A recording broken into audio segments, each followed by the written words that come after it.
Evet dostlar, arkadaşlar, saygıdeğer bayanlar ve baylar, Demirhan Madencilik katkılarıyla Aytaç Show Ekin TV ekranlarında sizlerle buluştu. Hepiniz hoş geldiniz, sefalar getirdiniz. Bugün de birbirinden değerli konuklarımla dolu dolu 1-2 saat huzurlarınıza takdim etmek adına buralardayız. Sizler de bulunduğunuz yerlerden WhatsApp mesaj hattımız üzerinden programa eşlik edebilirsiniz kıymetli dostlar.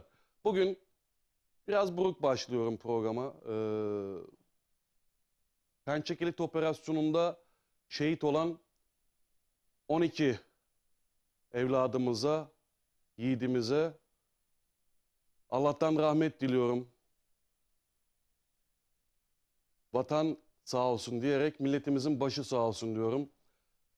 Aslında bazen kelimeler kifayetsiz kalıyor duyguları dile getirmek istediğimiz vakitlerde. Söylenecek o kadar söz var ki boğazımıza düğümlenip kalıyor. Biz her zaman söylüyoruz. Biz bir ölür, bin diriliriz. Hiçbir zaman da vatanımızı, milletimizi, bayrağımızı ve bu ülkeyi hiç kimseye böldürmeyiz. Evet, 12 Mehmetçiğimiz, 12 ana evladı, 12 vatan yavrusu. Allah'tan rahmet diliyorum. Mekanları cennet olsun. Geride kalanlara, ailelerine Allah'tan sabırlar diliyorum. Milletimizin başı sağ olsun diyerek programa başlıyoruz. Evet, bugün birbirinden değerli konuklarımız var. Güzel sesiyle, yorumuyla birazdan Serap Ertekin burada olacak. Ve GİHSAD, Giresunlu Hekimler ve Sağlık Çalışanları Derneği Genel Başkanımız, aynı zamanda bizim için çok değerlidir, çok kıymetlidir. Genel Cerrah Doçent Doktor Sebahattin Destek hocamız bu gecenin konuklarından. Onunla da çok güzel bir söyleşi gerçekleştireceğiz diyor ve programı başlatmak istiyorum. O muhteşem sesi ve yorumu ile Serap Ertekin diyoruz efendim.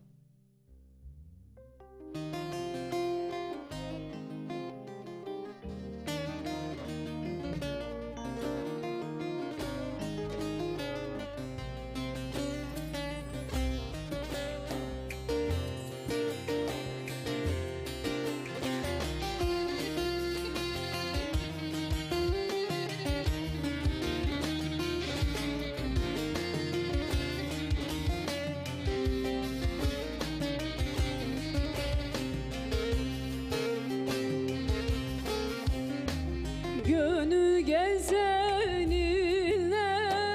muhabbet edelim. Gönül gezeninle muhabbet edelim. Araya kimseyi alma sevdiğim, alma sevdiğim.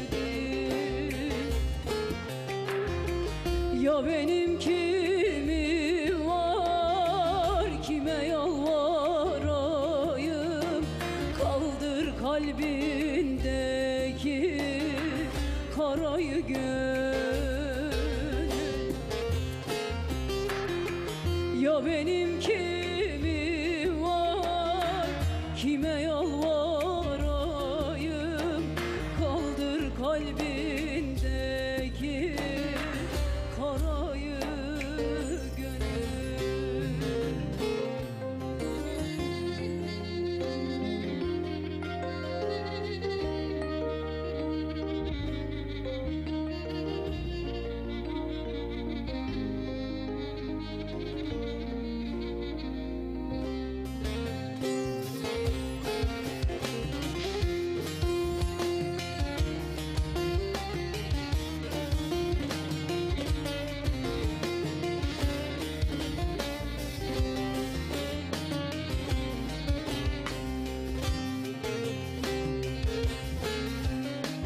Solmazsa dünyada güzeller solmaz. Solmazsa dünyada güzeller solmaz. Bu dünya fanidir, kimseye kalmaz, kimseye kalmaz. Yalan dolan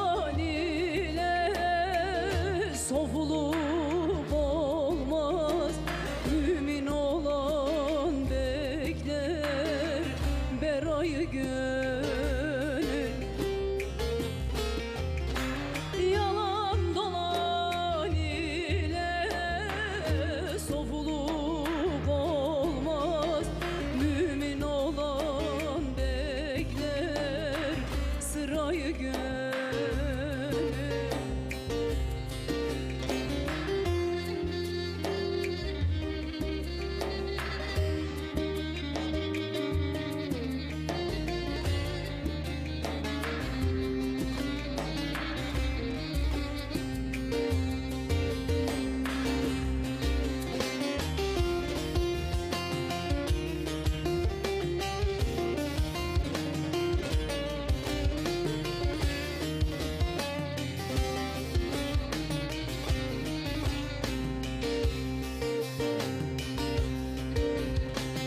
Derviş alim öğüt verir özüne.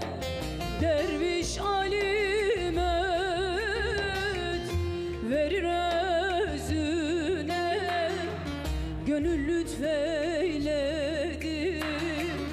geldi sözüne. Geldi sözüne. Azrail konarsa göğsün üstüne, o zaman bekleme sırayı gönül. Azrail konarsa göğsün üstüne, o zaman bekleme sırayı gönül. Teşekkür ederim. Sağ olun. Emeklerinize sağlık. Çok teşekkür ederim. Serapcığım hoş geldin. Hoş buldum. Merhabalar. İyi programlar. Serap Ertekin özellikle radyoda en sık yer verdiğim isimlerden bir Sağ olsunlar. tanesi. Su gibi sesi var. İnanılmaz keyif veriyor türküleri dinlerken. Hoş Teşekkür geldin, ederim. sefalar getirdin Çok sağ olun. sevgili Çok Serap. teşekkür ederim. Hocam sizler de hoş geldiniz. Teşekkür ediyorum. Çok sağ olun. Çok teşekkür Nasılsınız, ederim. iyi misiniz hocam? Sizlerle bir arada olmak benim için büyük bir güzellik. Artı teşekkür böyle ederim. güzel bir sesi dinlemek, duygu yüklü Teşekkür ederim. Sağ olun. ve hakikaten tok bir ses ve çok da anlamlı şekilde ifadeler olan bir türküydü. Harika bir türküydü. Bugün türkülere Ağzınıza doyacağız sağlık Serap'ın diyorum. Sağ olun, teşekkür sayesinde ederim. inşallah. Gerçekten. İnşallah ben öncelikle üzgünlüğümü ve kırgınlığımı bahsetmek istiyorum. Şehit olan yakınlarım, Allah sabır versin. Amin. Şehitlerimize de nur içinde yatsın diyelim. Allah ışıklar içinde uyusun. Gerçekten çok üzüntülüyüz yani o kadar Evet. şehitimizi kaybettik gerçekten. Tokat'tan da vardı bir tane Evet, şehit. evet, vardı. Rabbim annelere, babalara, sevdiklerine sabır ihsan eylesin Amin, yani. inşallah. Bugün iki değerli konuğum var Ekin TV ekranlarında. Giresun Hekimler ve Sağlık Çalışanları Derneği GİHSAD Genel Başkanımız ve aynı zamanda doçent doktorumuz Sayın Sebahattin Destek hocam aramızda ve türkülerin sultanı Serap Ertekin Estağfurullah. bizimle birlikte. Hocam sizinle sohbete başlamak istiyorum. Sebahattin Destek kimdir ve bize GİHSAD'ı tanımlayabilir misiniz? Öncelikle bu güzel programa yer verdiğiniz için program yapımcılarına ve siz değerli kardeşime gönülden teşekkür ediyorum. Biz teşekkür ederiz. Sebahattin Destek bir Giresun Aluca evladı. Köyüm Allu, ben Allu'da doğdum. Evet, bizim Eski ismi Allı, yeni ismi Alucramızın Günügüzel. medarı iftarıdır Teşekkür hocamız. ediyorum, çok sağ olun. Günügüzel köyünde doğduk. Bizim aile işimiz normalde tarım ve hayvancılık. Daha sonra 6-7 yaşlarında babam merkeze geldikten sonra, ama tabii merkezde dedemlerimiz var, ticaret yapıyorlar. Evet. Geldikten sonra belediyede su ve kanalizasyon işleriyle ilgilenen memur olarak işe alınıyor ve ilçe hayatımız, ilçe eğitimimiz o şekilde başlamış oluyor. Evet. 1977 doğumluyum. Ve Alluca Fatih İlkokulu'nda devam ettik. Orada çok arkadaşım vardır benim. Hocam şunu biliyorum ki siz eğitim, öğretim hayatınızın çoğu yılını Alucra'da geçirdiniz. Tabii lise bitene kadar. Alucra'da okuyup Çapa Tıp Fakültesini kazanan tek kişi olarak da biliniyorsunuz. Nihayetinde orada son durağı bulduk. Şöyle, Aluca Ortaokulu'nda bitirdikten sonra liseyi, ben Aluca Ortaokulu'nda dönem dönem sınıf birincisi, dönem dönem sınıf ikincisiydim. Evet. Daha sonra sağlık meslek lisesine devam ettik babamın yönlendirmesiyle. Evet. Ya o zamanki büyüklerimiz, o zamanki düşünce devlette memur oldun mu artık kurtulmuş oluyorsun Sırtımız yere modundaydı. gelmez değil mi hocam? Babam da tabii haliyle kendi açısından en iyi düşündüğü şeyi yapmaya çalıştı. Evet. Sağlık meslekine gittikten sonra tabii bizim amacımız doktor olmak. Ben doktor olma hayalini ilkokul 5'te Ekrem Çitil hocayla sağ olsun kendisi de yaşıyor Ege'de şu anda. Gönülden teşekkür ediyorum ona da. Evet. Sağlık meslekini bitirdikten sonra tabii orada üniversiteye giriş dersleri yok. Haliyle okulu birinci olarak bitirip sonrasında bir yıl hazırlık süresi geçtikten sonra ve hayırlısıyla iyi bir çabayla bizi o konuda da destekleyen hocalarımıza gerek Aluca'da olsun gerek dershane sürecinde olsun gerek bu konuda ailemin diğer büyükleri amcalarım olsun hepsinin emeği vardır. Erzurum Tıp Fakültesi kazanıp ondan sonra ihtisasa benim ilk hayalim Çapa'ydı. Evet. Çapa Genel Cerrahi, İstanbul Tıp Fakültesi Genel Cerrahi'ye Evet. devam ettik. Orayı da alnımızın akıyla şükürler olsun bitirdik. Oradaki değerli hocalarımızın bizi yetiştirmesiyle gerek ahlaken gerek cerrahi olarak bugünlere geldik. Kendilerini de hocalarımızın da ellerinden öperiz. Bize olan gayretlerini ve her zaman destekleri için Çapa Tıp Fakültesi'ndeki hocalarımıza minnettarız. Bunları da dile getirmeden edemeyeceğim. Hala da elleri üzerimizde onların. Hocam ne kadar güzel bir yüreğiniz var. Hocamın başarısı da ahde vefası da gerçekten takdire şayan. Olması lazım. Biz bir aileyiz çünkü Çapa Evet. Cerrahi ailesi olarak. Her birimiz farklı yerlerde, farklı illerde, farklı kurumlarda olsak da en ufak şeyde bir araya gelip en ufak bir üzüntüyü paylaşıp en ufak sevinci birlikte coşturarak devam ediyoruz. O aile içinde olmak benim için büyük bir onur, büyük bir güzellik. Ömrümüzün sonuna kadar da o aileye bağlılığımız devam edecek haliyle. İnşallah. Ne güzel. Sonrasında tabii zorunlu hizmet sürecini yaptık Van'da. Ondan sonra da tekrar İstanbul'a döndük. Bir süre özel hastanede çalıştım. Ondan sonra da Bezmi Alem süreci başladı. Evet. 2015 yılından itibaren Bezmi Alem'de de doçent olduk. Biliyorsunuz Çapa yukarı Çapa, aşağıda Bezmi Alem var. Evet. Orada normalde Çapa'nın hani şey vardır ihtilaf. Çapa'nın olduğu yer yukarı Bezmi Alem. Şu anki Bezmi Alem aşağı Aşağı Bezmi Alem Bezmi diye Alem, geçer evet. ama ikisi de aslında kardeş bir kurum ve dayanışma maksimumdur o noktada.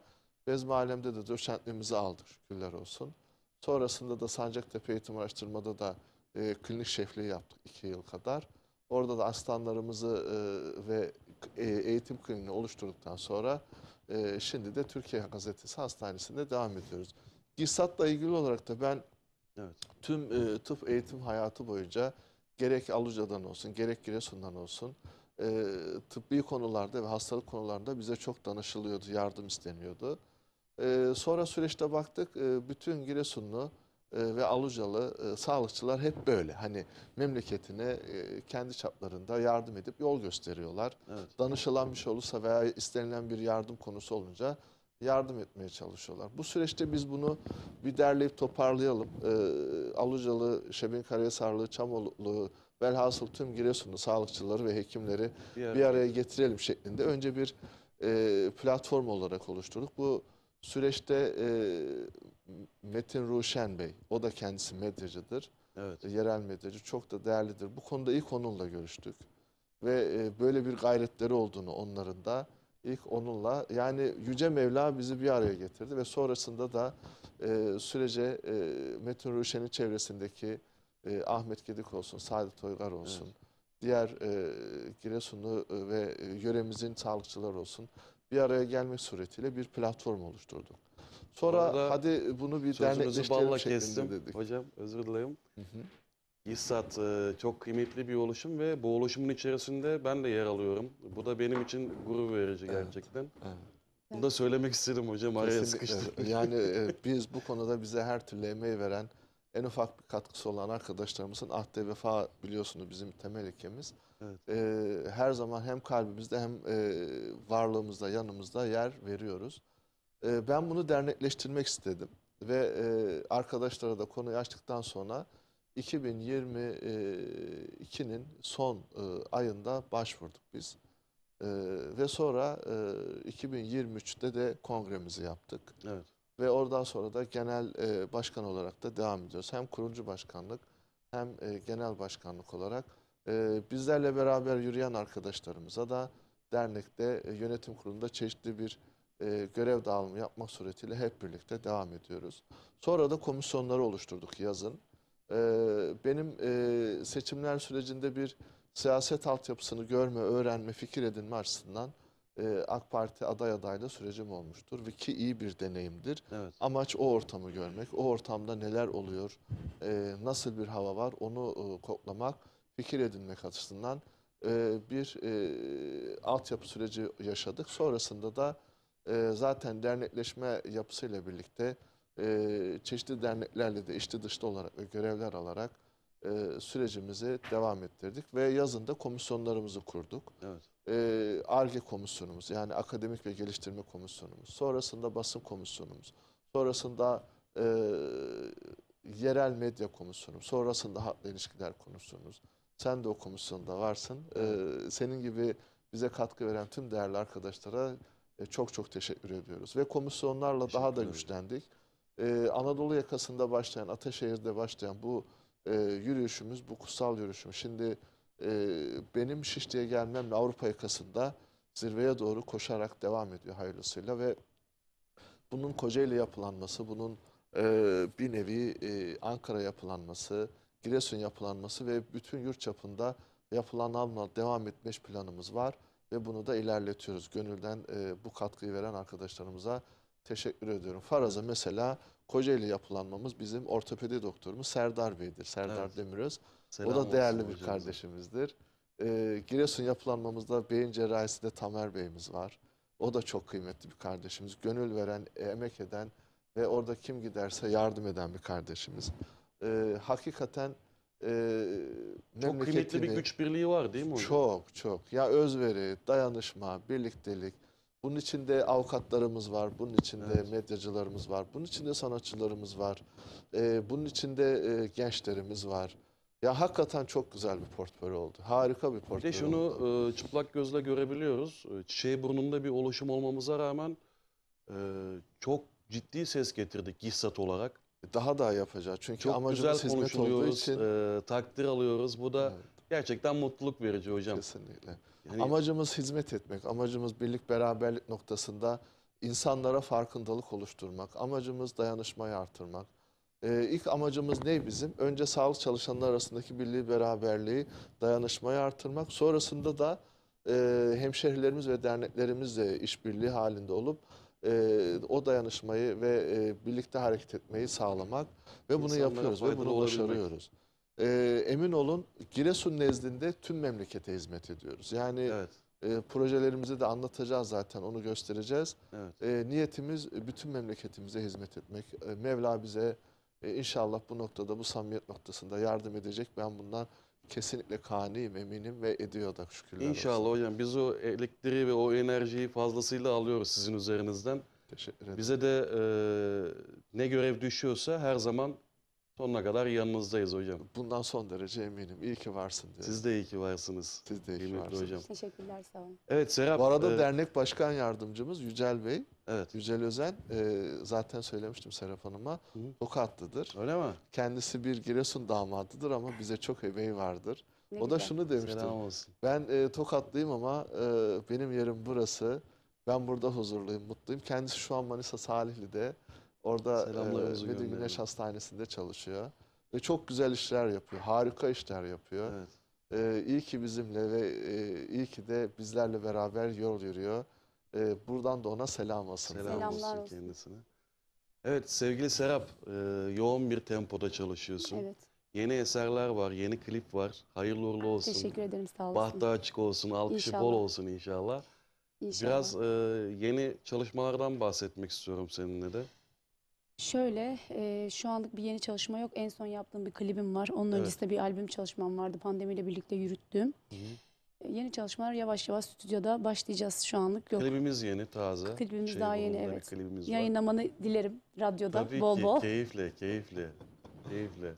Serap, bugün ne çaldın programda mesela? Yakar bir zaman çaldık Evet, Serap Ertuğrul. Ben de dinliyorum. Birçok kez de yine söylüyorum. Keyifle çaldığım yorumculardan bir tanesidir sevgili Serap Ertekin. Teşekkür ederim, sağ olasın. Hem kişiliği, karakteri, duruşuyla hem o güzel sesiyle, yorumuyla bu sektörün içerisinde parmakla gösterilen özel insanlardan bir tanesidir. Çok teşekkür Onun ederim. da varlığı daim olsun. Sağ olasın Aytaç'ım. Senin yüreğinin, kalbinin güzelliği. Sağ ol. Utandırma beni. Yok, biz gördüklerimizi söylüyoruz.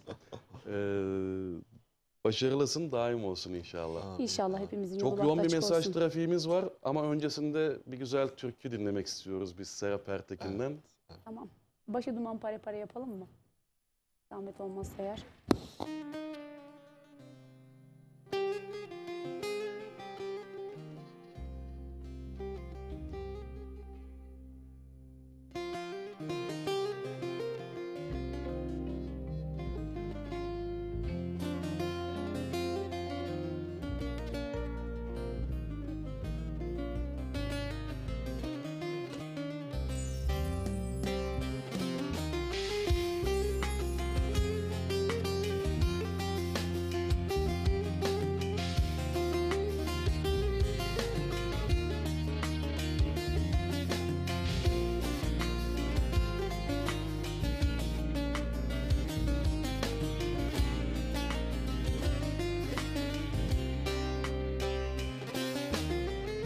Başı duman pare pare, yol ver dağlar, yol ver bana.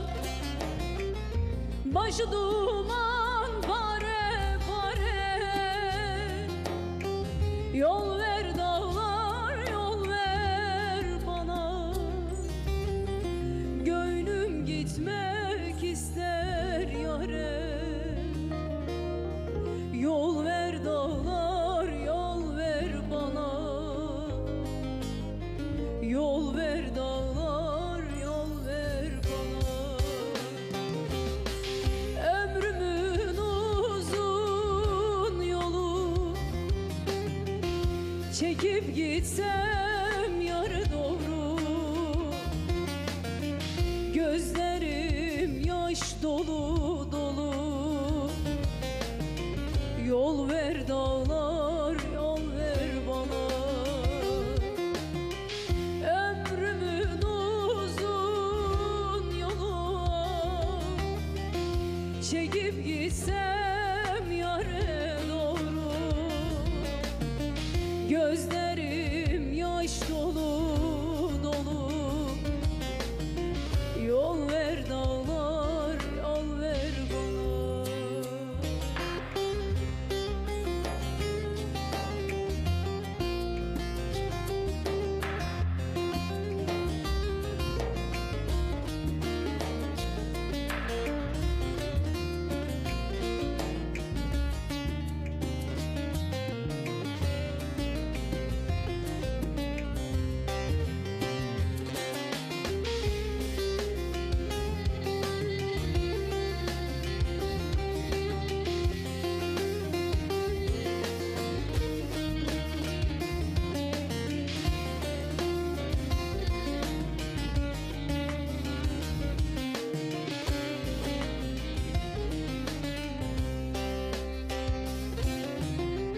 Aşık olmak benim karım.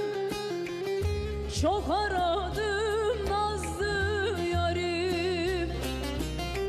Aşık olmak benim karım. Çok aradım nazlı yarim.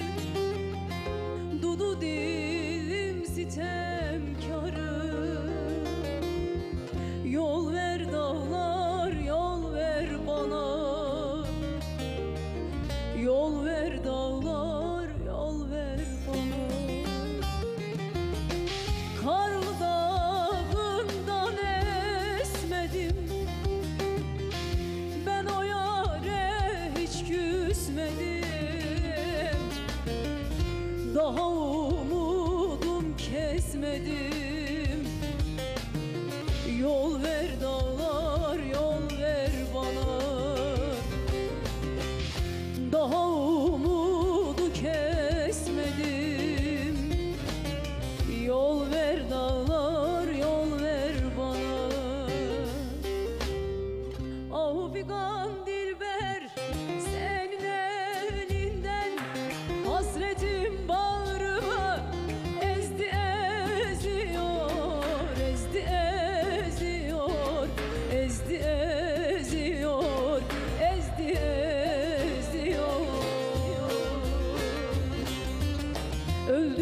kurtulayım sazlı dilinden. Firkatin bezimi bozdu bozuyor, bozdu bozuyor, bozdu bozuyor, bozuyor. Öldür kurtulayım senin elinden. Firkatin bezimi bozdu bozuyor, bozdu bozuyor, bozdu bozuyor.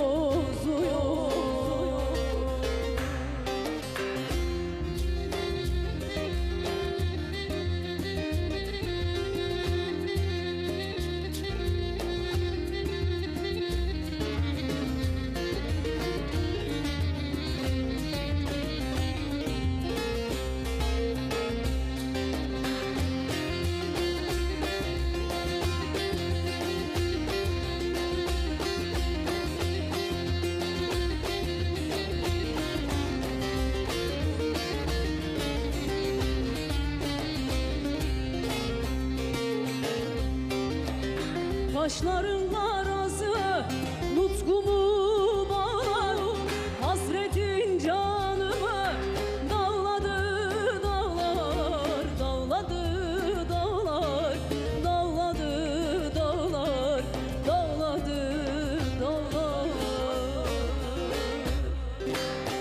Kimisi gülüyor, kimisi ağlar, kimisi yolundan azdı azıyor. Herkese merhabalar. Şu anda bizler Ekin Gayrimenkul olarak Lüleburgaz Çiftlikköy'deyiz. Çiftlikköy'de çok güzel bir projeye imza attık. Bu bölgede 3 ayrı etapımız var. Şu anda 1. etap üzerindeyiz. Gerçekten havası güzel, oksijeni bol. Ben de köy hayatını özledim diyenler varsa aranızda ve yatırım yapmak istiyorum diyenler varsa 1. etapta yerinizi almakta geç kalmayın. 300 metrekare parsellerimiz 329.000 TL yerine 289.000 TL. Evet, yanlış duymadınız. 329.000 TL yerine 289.000 TL'ye buradan bir parsel sahibi olabilirsiniz. 1. etapımızda toplam 50 parsel var. Elinizi çabuk tutun. Hafta içi hafta sonu servislerimiz mevcut. Ekran altında numaramız var. Bir de ben söylemek istiyorum. 0212 486 39 çift 0. 0212 486 39 çift 0. Kısmi vade seçeneğimiz var. Takas seçeneğimiz var. Arazimiz hemen asfalta cephe. Kadastro yolu var. Evet, gördünüz zaten. Görüntüleri de görüyorsunuz. Hemen arkamızda bungalov ev var. İşte burada şu anda yaşayan var. Hafta sonları geliyor, pikniğini yapıyor ailecek. Gerçekten konum olarak güzel bir bölgede. Bulunduğumuz yerde elektrik yakın ve yine Seyitler tren istasyonu var yürüme mesafesinde. Bu da çok önemli bir ayrıntı. Yani ileride burası faaliyete geçtiği zaman Küçükçekmece'den çıkıyorsunuz hızlı trenle, yarım saatte arazinize kadar geliyorsunuz ve yürüme olarak da maksimum 5 dakika, 1 kilometre bile yok. Tren istasyonu durağına. Bu durakta oradan Babaeski'ye, daha önce satmış olduğumuz yerlere kadar gidebiliyorsunuz. Evet, 300 metrekare parsellerimiz 329.000 TL yerine 289.000 TL. 0212 486 39 çift 0. 0212 486 39 çift 0. Lüleburgaz'ı benim anlatmama gerek yok. Lüleburgaz'ı herkes biliyor. Biliyorsunuz Kırklareli'nin en büyük ilçelerinden birisi, organize sanayi bölgesiyle. Binlerce çalışan var sanayi bölgesinde. Yüzlerce fabrika var. Bu bölgeden yer aldığınız zaman kazanmama şansınız yok. Biz bu zamana kadar yapmış olduğumuz projelerde 1'e 2, 1'e 3, 1'e 5 kazananları biliyoruz. Evet, bütün projelerimiz kazançlı alışveriş. O yüzden sizler de Lüleburgaz Çiftlikköy'den gelin bir parsel sahibi olun. 300 metrekare parsellerimiz, ana asfalta cephe, dümdüz bir yer, yeşil bir alan. Ekranlarda görüyorsunuz zaten. 329.000 yerine 289.000 TL. Şok fiyat. Bu fiyatı kaçırmayın. Hafta içi hafta sonu servislerimiz var. Hangi gün müsaitseniz söyleyin, sizi getirelim. Özellikle hafta sonu kalabalık bir şekilde geliyoruz. Sabah kahvaltımızı yapıyoruz. Araçlarımız saat 11'de Beylikdüzü'nden kalkıyor. Beylikdüzü'nden hep birlikte geliyoruz. Arazimizde sunumumuzu yapıyoruz. Arzu edenler beğeniyor. Tapunuzu hemen alıyorsunuz. Önce tapunuzu alıyorsunuz, sonra ödemenizi yapıyorsunuz. Evet, görüyorsunuz ne kadar güzel. Hobi bahçesi yapmış. Ekranda gördüğünüz yerleşimin hemen yanında tren istasyonuna çok yakın konumda olması bir artıdır. Lüleburgaz'a da 15 dakika mesafede araçla. Lüleburgaz gerçekten çok büyük bir sanayi kenti, organize sanayi bölgesi. Bu bölgeler, işte denize yakın bölgeler, nüfusun arttığı bölgeler ve sanayiye yakın olan bölgelerden arazi, toprak sahibi olduğunuz zaman mutlak kazanıyorsunuz. Minimum 1'e 2 diyebilirim. Yani seneye burası şu anda 289 bin liraya zaten indirimli alıyorsunuz. Bakın 40 bin TL bir indirim var. Seneye belki burası işte 600 bin lira olacak. O yüzden bu fırsatı iyi değerlendirin diyorum. 300 metrekare. Arzu edenler vardır, ben 600 metrekare alacağım diyordur. Alabilirsiniz. Yeri görmeden karar vermeyin. Gördüğünüz zaman zaten anlattığımızı göreceksiniz. Burada Çiftlikköy bölgesinde 3 etapımız var. Şu anda 1. etapta satışımız başladı. 1. etapta benim bulunduğum yer. Evet, kadastro yolunun şu anda ben üzerindeyim. Arkamda bungalov ev var. Hobi bahçesi yapılmış, etrafı çevrilmiş. Sizler de aynı şekilde yapabilirsiniz. Yine drone çekimlerimizde görüyorsunuz işte. Yine hobi bahçeleri var, evler var, binalar var. İnsanlar burada bir yaşam sürüyor. Yaşam merkezinin hemen yanı başında ve özellikle söylüyorum, burası çok önemli, tren istasyonuna yürüme mesafesinde ve bu fırsatı da değerlendirin derim. Ekin Gayrimenkul olarak bu zamana kadar hep kazandırdık. Bundan sonra da kazandırmaya devam edeceğiz. Etap 1 0212 486 39 00 329 bin TL yerine kısa süreliğine 289 bin TL. Çağrı atmanız yeterli. Hemen tapunuzu alıyorsunuz. Bundan kolayı yok. Evet, dediğim gibi belki yetişmeyebilir paranız. Kısmi vade seçeneğimiz var. Takas imkanımız var. Evet, 300 metrekareden başlıyor. 600 alabilirsiniz. Bir dönüme yakın alabilirsiniz. Artık hem bütçenize hem zevkinize göre. Yer çok güzel. Dümdüz bir alan. Ana asfalta cephe. Hızlı tren istasyonuna yürüme mesafesinde. Kadastro yolunun yanında. Yerleşime yakın. Lüleburgaz Sanayi Bölgesi ve Çiftlikköy'ünün içinde 1. etap. 329 bin TL yerine 289 bin TL kısa süreliğine. Bu fırsatı değerlendirin. Numaramızı tekrar ediyorum. 0212 486 39 00. Çağrı atmanız yeterli. 0212 486 39 00.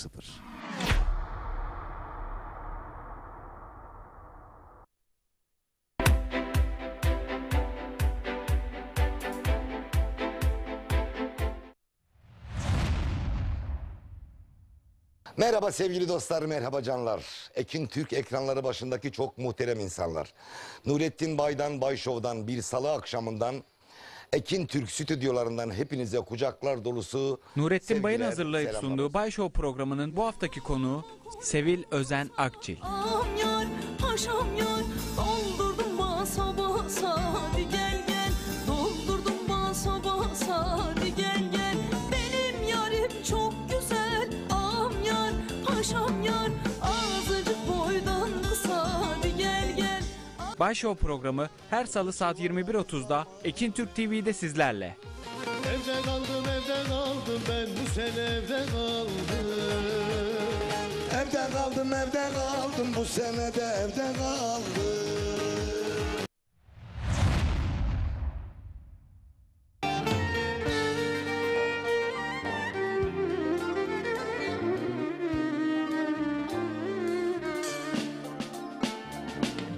Bugün zulüm, bugün ölüm. Bugün benim görüş günüm. Fuat Bahçeci'nin hazırlayıp sunduğu Yürekteki Ezgiler programının bu haftaki konukları Pınar Dağdelen, Ateşidim, küle döndüm, sararmış bir güle döndüm. Ateş... Hüseyin Türkü Denizi. Kaldı yarım, hayallerim darmadağın. Tutmaz oldu elim ayağım, feryat figan dertli. Yürekteki Ezgiler programı her çarşamba saat 19.30'da Ekin Türk TV'de sizlerle. Açlıktan ölen mi çok, öldüren mi çok?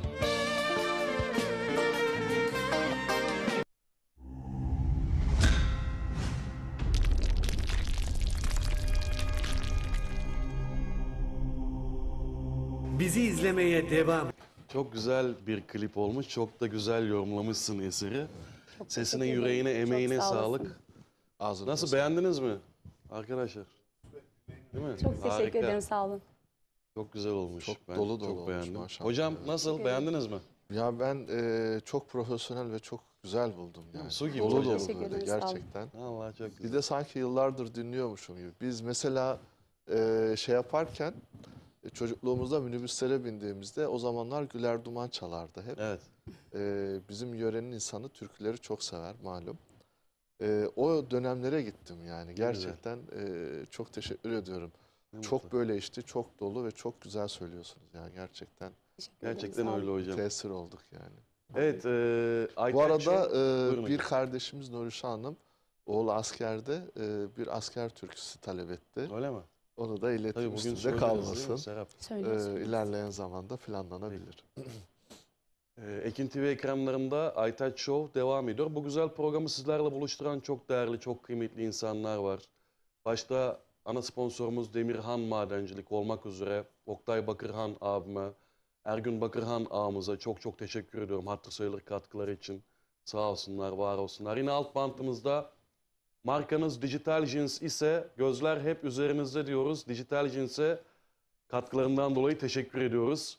Lider Aydınlatma Murat Taşkın, gerçekten aydınlatma sektörünün lider markası. Teşekkür ediyoruz.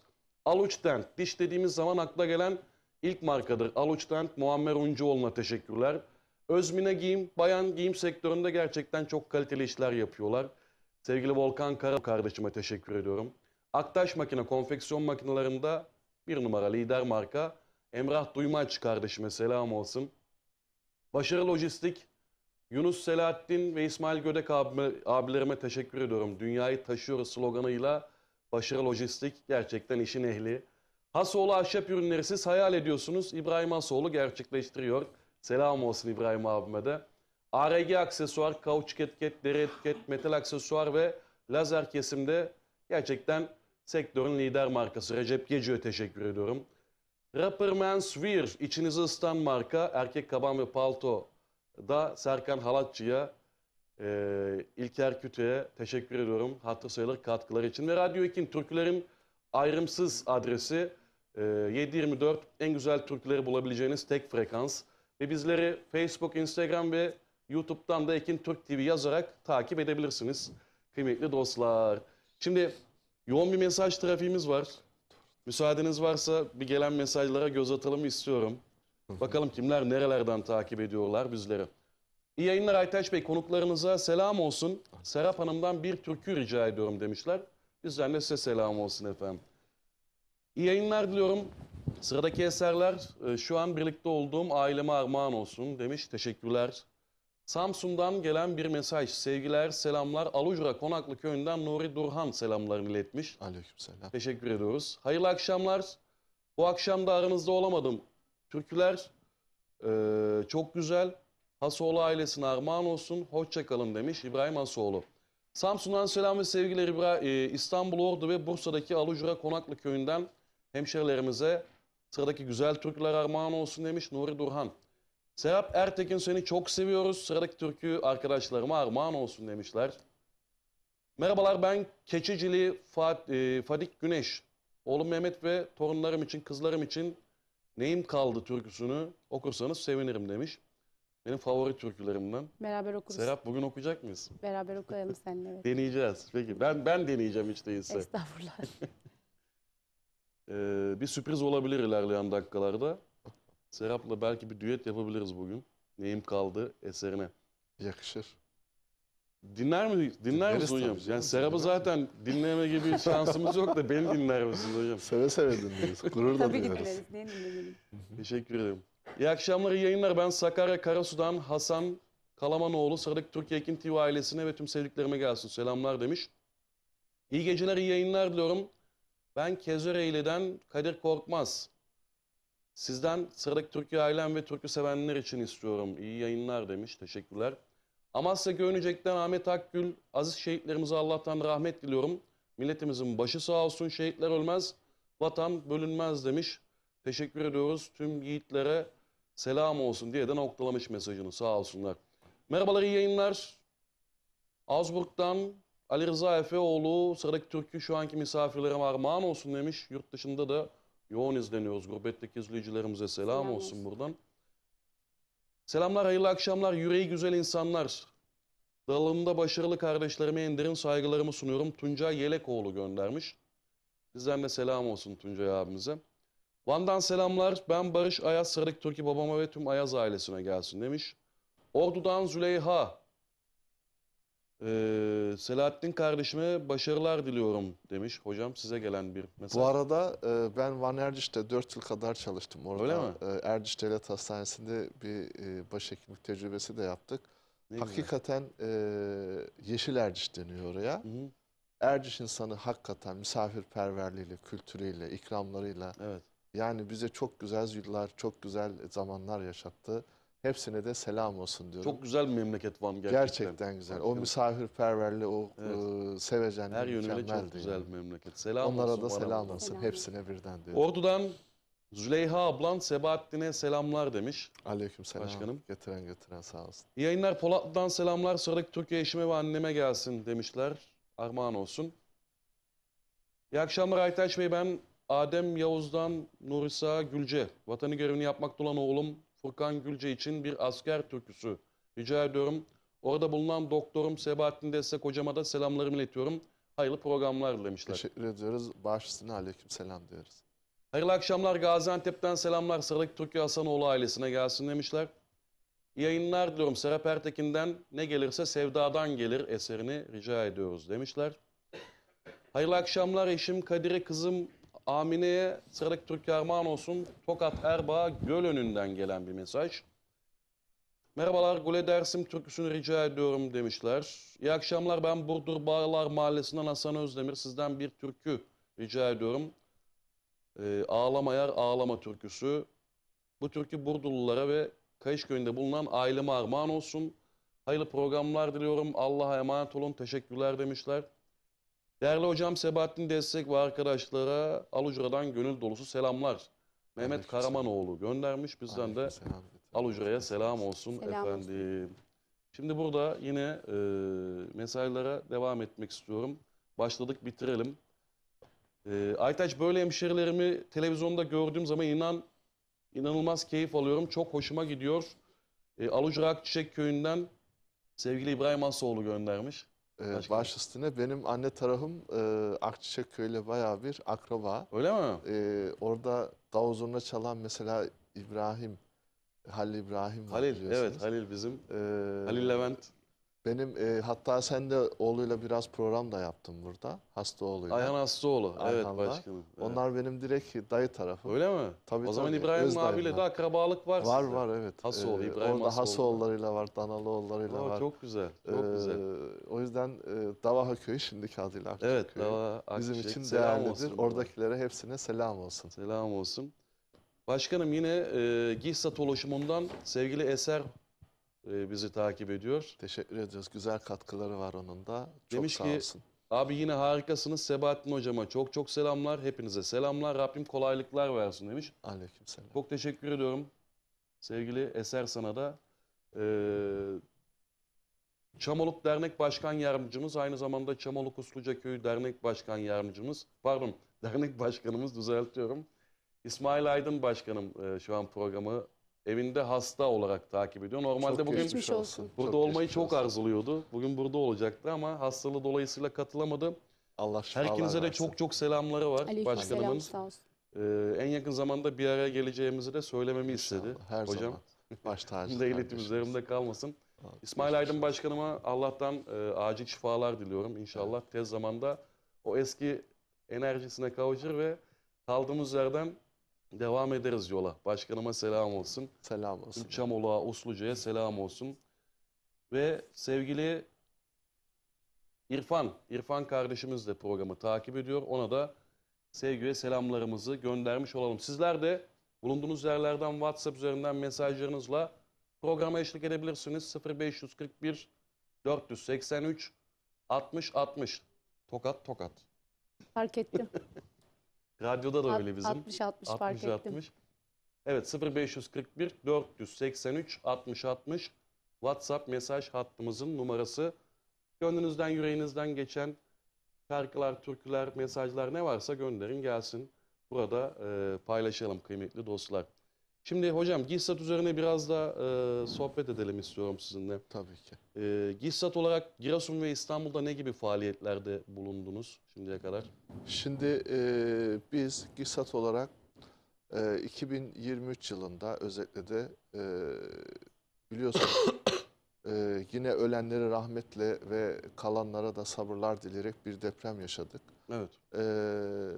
Zaten 6 Şubat depreminde ilk olarak kardeşimiz sağlık çalışanı olarak yardımcı olsun diye bir gün sonra hemen Selime Hanım deprem bölgesine gitti. Adana'dan Maraş'ta devlet hastanesinde çalıştı ve sonra Evet. depremden sonraki 3. günde ben Malatya'da, AFAD'da orada çalıştık. Siz de görevdeydiniz hocam. Evet. Burada sağ olsun Eyüp Belediyesi ile birlikte Bahri Bodur kardeşimle beraber deprem bölgesine geçtik. Orada Malatya AFAD'da çalıştık. Sonrasında da Islahiye, sonrasında Adıyaman, sonrasında Maraş ve Kırıkhan'a geçtik. Gücümüzün yettiği kadar oradakilere hem sağlık açısından hem STK açısından yardımlar yaptık. Gerek hijyen malzemesi, gerek sağlık malzemesi gönderdik. Depremin her anında. Ayrıyeten GİSAT olarak bizim bilimsel yönümüz de var demiştim. Evet. Acil Travma ve Cerrahi Derneği ile ve değerli acil dernekleriyle beraber Sağlık Bakanlığı olsun, ulusal bir yol gösterme aslında o deklarasyonda biz de vardık. Sonrasında depremden sonra yine çalışmalara devam ettik. Bölgeye konteyner yolladık. Evet. Kıymetli yönetim kurulumuzun da katkılarıyla beraber deprem alanında ve deprem konusunda çalışmalar yaptık. Fikirler verdik. Sonrasında bu tarafa döndüğümüzde yine buradaki faaliyetlerimize biliyorsunuz engelliler çalışmamız oldu. Evet. Ümraniye Tüm Engelliler Derneği ile birlikte çalışmamız oldu. Oradaki başkanımıza da gönülden teşekkür ediyoruz. Sonrasında yine farklı STK'larla ilgili olarak Valide Bağ Derneği ile birlikte çalışmalarımız oldu. Sancaktepe Giresunlar Derneği ile birlikte çalışmalarımız, yardım kolileri vermelerimiz oldu. Yaz dönemine geldiğinde de yine bölgesinde Sultanbeyli'nde Sultanbeyli Giresunlar Derneği ile alakalı çalışmalarımız oldu. Yaz bitiminde de biliyorsunuz maalesef Gazze işgali ve saldırısı başladı. Gazze saldırısıyla beraber o dönemde güncel konular tabii çalışıldı. Topkapı Üniversitesi'nde göç konusuyla ilgili bir seminer ve mültecilerin bir stand açması konusunda biz GİSAT olarak orada hem yardımcı olduk hem de sunumlarda aktif yer aldık. Ayrıca yaz dönemi sonrasında yine Kadınlar Günü ile alakalı olarak 29 Ekim Cumhuriyet Bayramı etkinlikleri olarak kadınlarımızın olduğu Cumhuriyet kadınlarıyla birlikte bir Münevver Hanım'la beraber çalışmalarımız oldu.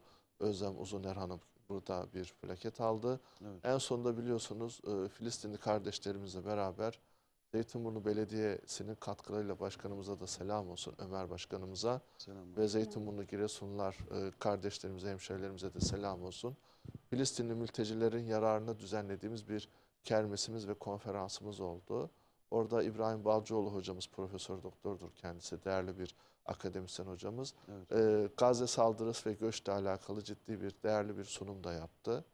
Yani Çok da aslında güzel bir katılım oldu hocam. çok o güzel katılım programa. oldu ve duygusal bir katılım oldu. En son hafta sonu da Filistinli çocuklarla beraber bir kahvaltı tertipledik. Burada da Eyüp Sultan Giresunlar Derneğimiz ve başkan danışmanımız bu konuda bize ciddi katkıları oldu sağ olsunlar. Dolu dolu geçiyor. Daha arada ufak şeyler var ama onlardan bahsetmedim. Bunlar tabii büyük etkinliklerimizdi. Evet. 2024'te de hayırlısıyla daha büyük etkinliklerde yer alacağız hayırlısıyla. İnşallah. Dediğim gibi olayın tabii akademik yönü de var. Muhtelif STK'larda da yine konuşmalarımız, yine sağlıkla ilgili bilgilendirmelerimiz oldu. Zaten bizleri arayan, soran, yardım isteyen hemşehrilerimize zaten o rutin yapıyoruz. Evet. Gerek yönetim kurulu olarak, gerek bizler olarak onları yönlendirme ve elimizden geldiği kadar, elimizin uzandığı kadar yardımcı olma babında. Ziyaretlerimiz oldu biliyorsunuz. Sağlık Bilimleri Üniversitesi'nde Giresunlu değerli akademisyen hocalarımız, yönetici hocalarımız var. Evet. Genel sekreter olarak Öner Güney gibi. Onları ziyaret ettik. Sağ olsun bizleri çok güzel karşıladılar.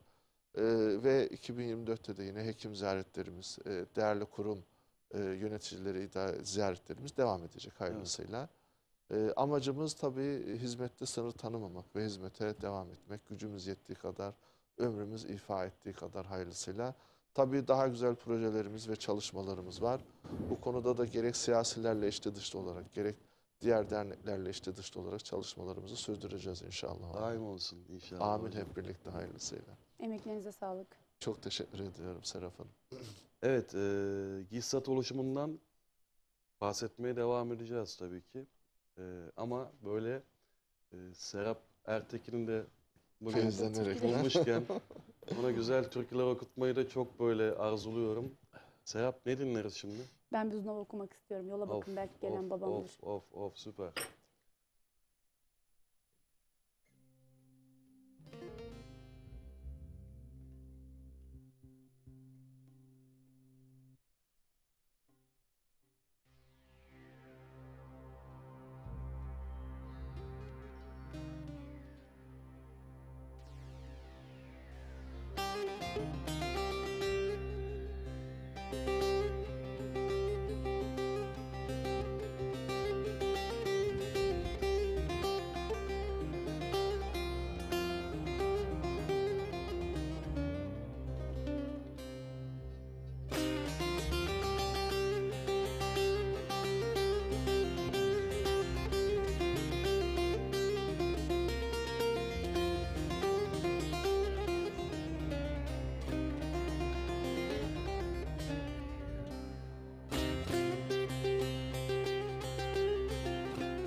Hele uzak yerden görünüyor karardı.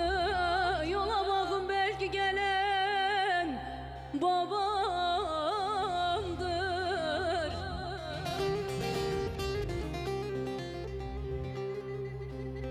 Aylar yıllar oldu hasretim zati. Güne bakın, belki gelen babamdır.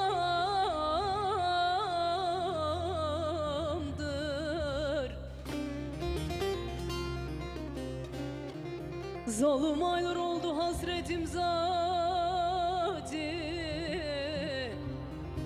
Yola bakın, belki gelen babamdır.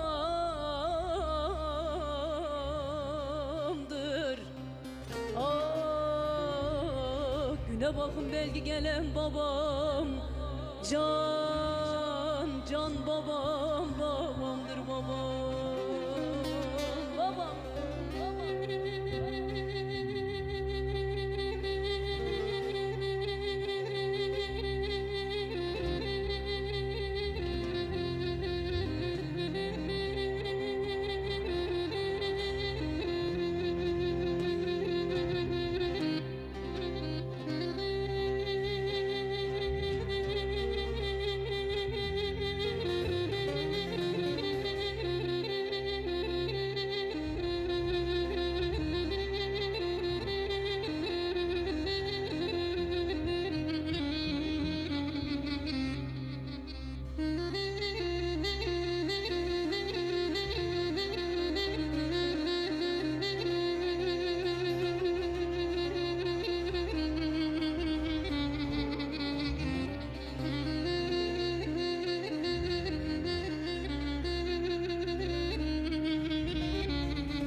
Giderken babamın yoluna bak. Gitme baba, baba diye yalvardım.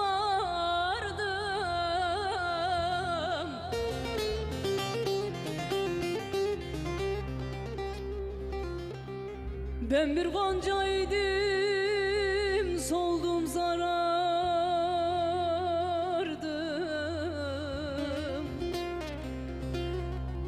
Ah yola bakın belki gelen babamdır.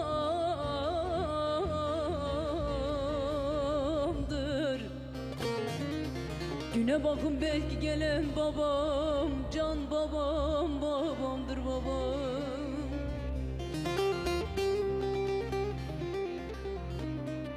Ben bir goncaydım, soldum zarardım.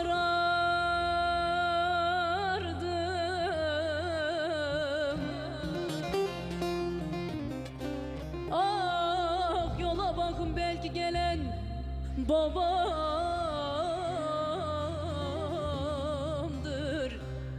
Güne bakın belki gelen babam, can, can babam, babamdır babam. Küstürdün barışamam, ayrıldım kavuşamam. Küstürdün barışamam, ayrıldım kavuşamam.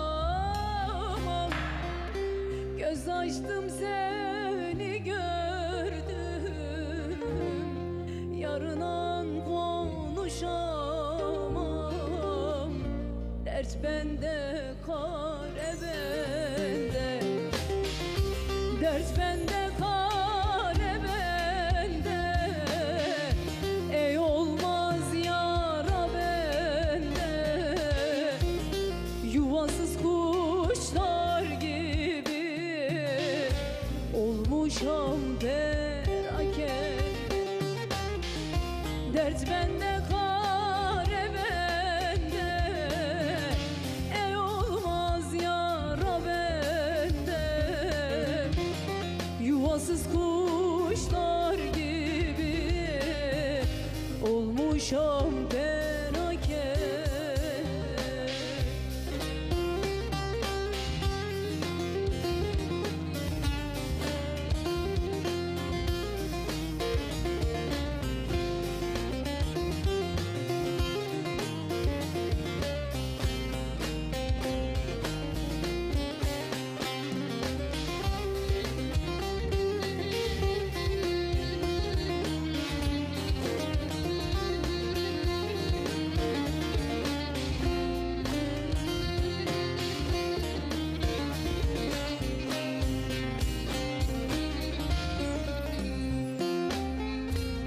Ben garip eşim garip, eşim yoldaşım garip. Ben garip eşim garip, eşim yoldaşım garip. Öldüme gam yemem, mezarda daşım garip. Dert bende, kare bende. Dert bende, kare bende. Ey olmaz yara bende. Yuvasız kuşlar gibi olmuşam perakende. Dert bende, kare bende. Ey olmaz yara bende. Yuvasız kuşlar gibi olmuşam perakende.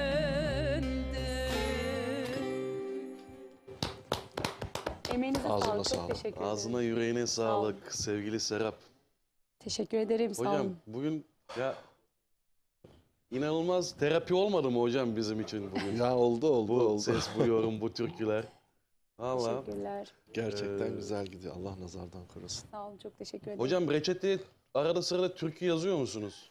Reçeteye şimdi normalde biliyorsunuz musiki dinlemek ciddi anlamda ruhu rahatlatıyor. Rahatlatıyor. Endülüs'te de İspanya'daki İslam devleti orada çok büyük inkişaf olmuştur bu arada. Hatta Avrupa'da Rönesans'ın yayılmasında da Endülüs'teki icatların altyapı olduğunu söylerler. Hem orada hem de Osmanlı'da olsun, Selçuklu'da olsun musikiyle terapi yapılırdı. Evet. Şu anda da yapılıyor zaten de huzur veren müzik şeklinde anlatılır. Ve gerçekten de müzik insanı iyi yönlendirir. Bazen hüzünlendirir, bazen sevindirir. Ruhun bazen gıdası değil mi coşturur. hocam? Müzik ruhun gıdası, biliyorsunuz Büyük Önder Atatürk de bu noktada sanatla ilgili sanatsız kalan milletin Hayat can damarlarından damarlarından biri kopmuş demektir diyerek Evet, onu da yad gerçekten öyle. edelim. Kıymetli kurucumuz ve büyüğümüzü. Burada müziğin değeri bir kat daha ortaya çıkıyor yani. Kesinlikle Teşekkür hocam. ederim. Bu arada Mehmet Kütük şu an ailesiyle birlikte programı takip ediyor. Mehmet abime selam olsun. Kaynanamla ve damatla seni izliyoruz. Yaktın bizi türkülerle demiş. Selam olsun buradan. Selam olsun Mehmet Kütük abimize. Şimdi GİSAT üzerine konuşuyoruz. Sağlık kuruluşları, sağlıkçılarımız gerçekten bizim için inanılmaz bir değer. Çok kutsal bir görev yapıyorsunuz çünkü kıymetli hocam. O yüzden varlığınız daim olsun. İyi ki varsınız. Hep beraber. Sizler varsanız biz ayakta duruyoruz. Sağlıklı, Evet, sıhhatli aynen öyle yani. hayatımızı idame ettiriyoruz. O yüzden iyi ki varsınız demek istedim. İçimden geldi. Teşekkür ediyorum hep beraber. Hocam Birlikte. yeni dönemdeki faaliyetlerinizden biraz bahsedebilir miyiz? Yeni dönemde bizi neler bekliyor? GİSAT'ta nasıl bir oluşumlar olacak? Şimdi yeni dönemde yine hani ilk planlamalarımızda yaklaşmakta olan Şubat ayı için deprem farkındalığını tekrar gündeme getirme noktasında faaliyetlerimiz olacak. Evet. Ben yazında memlekete giderken bir 3-4 gün memlekete uğradım. Deprem bölgesini gezerek gittim. Hani Malatya, Adıyaman falan oraları bir gördüm. Evet. Hakikaten evet, halkımız, oradaki depremzede halkımız depremin yaralarını sarmaya ve gündelik hayata çalışmaya, alışmaya bir çabaları var. Hayat devam ediyor çünkü ister Evet. istemez. Ama hakikaten orada çok yapacak şey var. Evet, devletimiz orada gerek yeni konutlar yaparak, gerek oradaki depremzedelerin yaralarını sarmaya çalışarak bir gayret içinde, ama emin olun oradaki enkazların çoğusu kaldırılmakla beraber daha yapacak, kaldırılacak çok enkaz var bir. İkincisi barınakların yapılması lazım, evlerin yetiştirilmesi lazım. Konteyner kentlerde insanlar yaşamaya çalışıyor ama bir noktaya kadar yeterli değil. Yani bu sürdürülebilir bir yaşam değil uzun vadede. Evet. Ve oradaki insanlarımızın maneviyaten yaralarını sarmaya, dayanışmamızı göstermeye devam etmemiz lazım. Onu gördüm Kesinlikle. bu yaz. O yüzden Şubat ayında gene depreme yönelik bir konferans verme, bir etkinlik yapma çalışmamız olacak nasip olsa. Evet. GİSAT olarak şeyin üzerine, özellikle de gençlerimizin üzerine çok duruyoruz.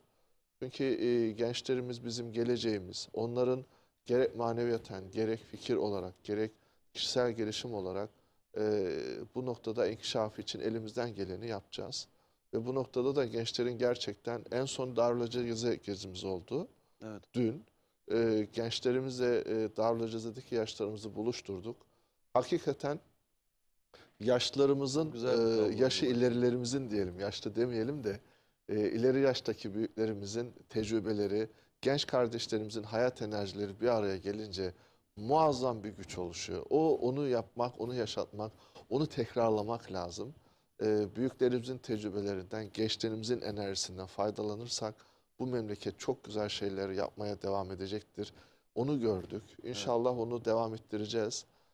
Gençlerimize yol gösterme ve yaşlarımızın tecrübesini aktarma açısından bu faaliyetlerimize devam edeceğiz. Yine şunu da gördük açıkçası.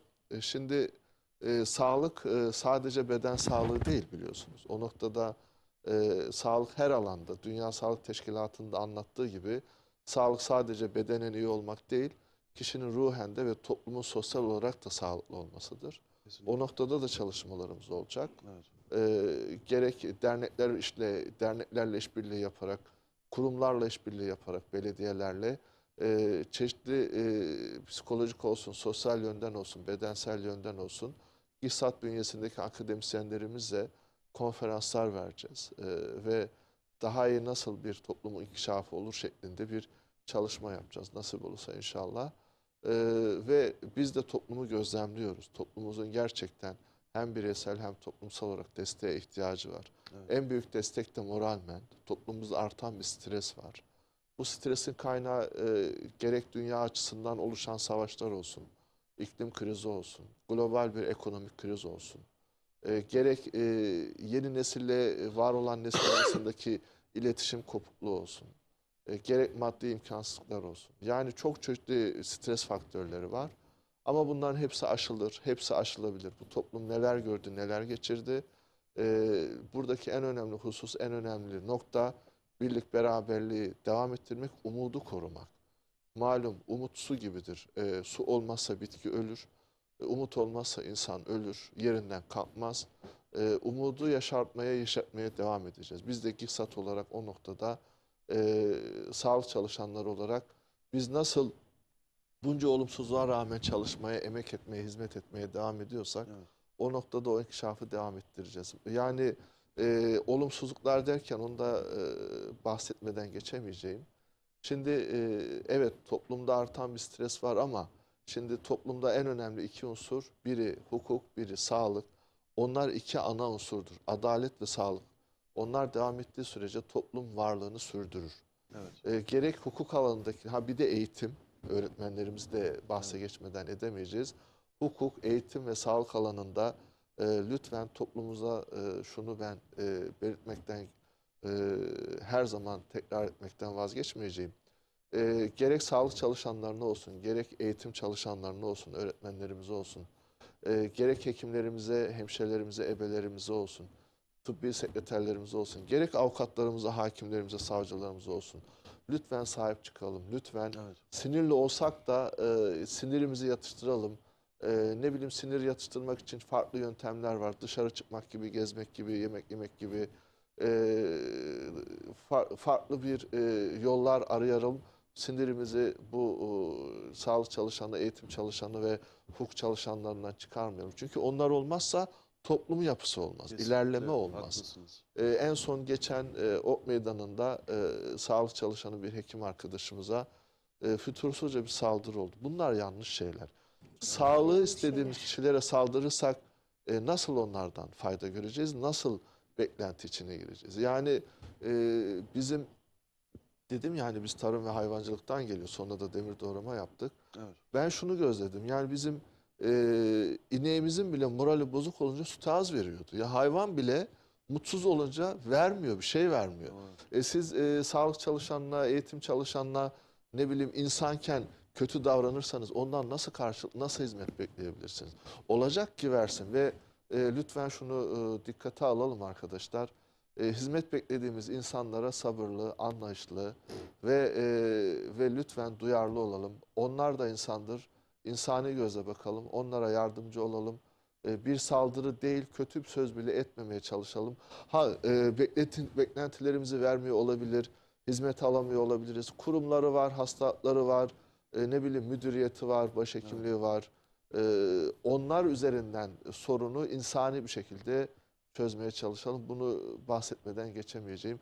Bu fırsatı verdiğiniz için teşekkür ediyorum. Çünkü Teşekkürler. Hocam dayanışmayla çok biz güzel bir varız noktaya değindiniz. yani. Çok güzel de bir sosyal mesaj verdiniz Kesinlikle. ekran Aynen. üzerinden. Bu Biz dayanışmanın, size teşekkür birliğin, ediyoruz. beraberliğin diğer yönüdür.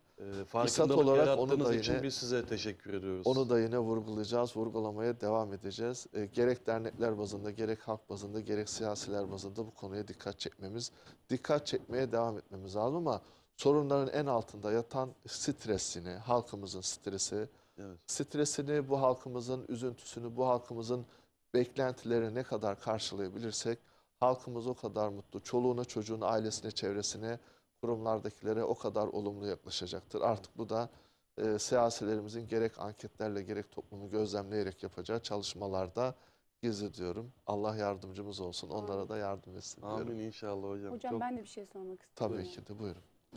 Siz şimdi sağlık sektörünün içerisindesiniz. Ben günümüzde böyle bir salgın var. Biraz önce de arada da bahsetmiştik. Güzel Evet. şeylerden bahsettiniz, tedbirlerden bahsettiniz. Ben bunları tekrar sizden dinlemek istiyorum topluma bir mesaj açısından. Yani siz daha çok karşılaşıyorsunuz hastalıklarla. Şu an günümüzde ne var, ne bekliyor bizi mesela? Evet, güzel bir konuyu hatırlattığın için Serap Hanım, değerli hemşehrim, Evet. kıymetli ses, yüce ses, teşekkür ediyorum. Ben teşekkür ederim. Şimdi biz toplumu gözlemliyoruz. Özellikle de biliyorsunuz 2020'nin Şubat'ından başlayan bir korona süreci yaşadık. Ve bu korona sonrasında da ciddi anlamda gerek tedavisel anlamda gerek hastalıksal anlamda halkımız bunun çeşitli sorunlarını, sıkıntılarını yaşadı. Yakinen de gördük ki çok sevdiğimiz insanlar 3 günde 5 günde dünyada bizi terk edip gittiler. Aynen. Allah hepsinin mekanlarını cennet Mekanları etsin. cennet Kalanlarımıza olsun. sağlık, güç, Cennet. kuvvet versin. Korona bir virüstür ve virüs de format değiştirir. Genetik olarak yapısı değiştikçe farklı şekillerde zuhur eder. Zaten korona normalde 2015 yılında Arabistan'da MERS olarak ciddi anlamda bir yıkım yapmıştı. Evet. Kuzey ve Güney Kore'de ciddi anlamda SARS olarak yıkım yapmıştı. 2000'li yıllarda 2020'de bir dünyada korona olarak ciddi anlamda sarsılma yaşadı. Hindistan'dan bu tarafa gelen koronanın J varyantı var. Ciddi anlamda artık dünyaya yayılıyor. O da farklı bir format çevirmiş durumda. Özellikle de ek hastalığı olan, tansiyon hastalığı olan, kalp hastalığı olan, şeker hastalığı olan, yaş ileri olan vatandaşlarımız dikkat etmeli. Şu anda artan bir trend var. Evet. Hem domuz gribi, HSNV virüsü hem koronavirüsü toplumda artmış durumda, artmaya da devam ediyor. Toplu taşıma araçlarında öksüren kişileri gördüğümüzde uyaralım, maskesi yoksa takmalarını isteyelim. Evet. Biz de maske takalım korunma adına, çünkü ailemiz var, çocuğumuz var, sevenlerimiz var. Onları koruma adına maske takalım. Temas ettiğimiz yüzeylerde, işte toplu taşıma araçlarında, kurumlarda ellerimizi yine dezenfekte edelim. Ellerimizi yıkayalım, suyla sabunla bol bol yıkayalım. Arkadaşlar, toplu taşıma yerlerinde hatta bir öneri daha oldu. Kıyafetlerimizi bile eve geldiğimizde değişelim şeklinde öneren bilim adamlarımız oldu. Evet. Velhasıl artan bir trend var. Lütfen sağlığımıza dikkat edelim. Kendimize ve çocuklarımıza ve çevremizdeki insanların sağlığına dikkat edelim. Öksürük, aksırık varsa muhakkak maske takalım. Maskesi olmayanları uyaralım. Hijyene mahzun dikkat etme dönemlerimiz geldi. Dikkat etmeye özen gösterelim şeklinde diyorum. Serap Hanım hatırlattığı için teşekkür ederim. Ben teşekkür Evet. ederim açıklamanız için. Sağ olun. Bizim de merak ettiğimiz bir konuydu. Aydınlattığınız için. Serap, sana da teşekkür ederim bu soruyu Rica ederim. yönelttiğin için. Ben hocama teşekkür ederim. Son zamanlarda inanılmaz bir salgın var. Evet. Etrafta 3 kişiden birisi aynı şikayetle hasta. Ve tuhaf olan şey hocam, mesela hastalık geçiyor, birkaç gün iyisin. Sonra Bir hafta tekrar sonra yükseliyor. yine aynı şekilde tekrarlıyor. Evet, evet. 2-3 hastalık bir arada var ya toplumda. Evet. HSNV virüsü, işte domuz gribi denen, normal influenza gribi, üstüne işte koronavirüsü.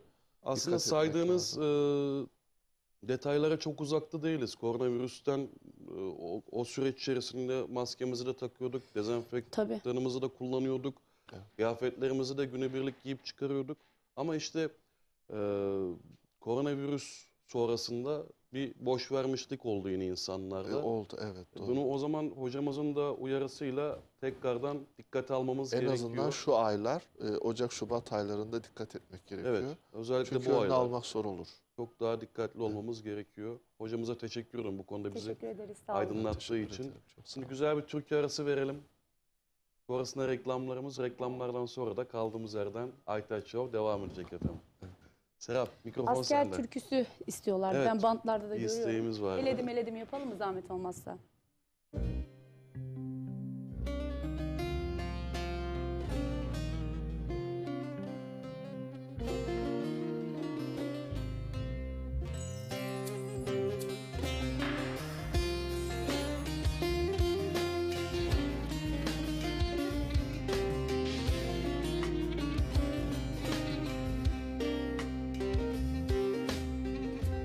Eledim, eledim,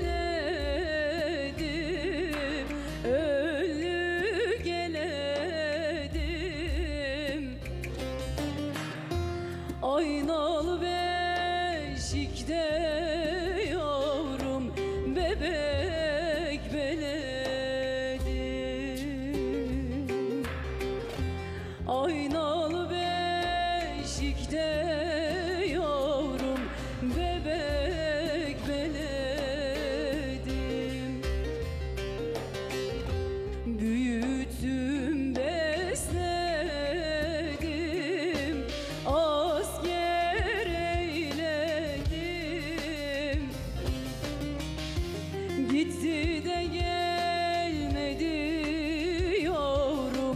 buna ne çare. Gitti de gelmedi kuzum, buna ne çare.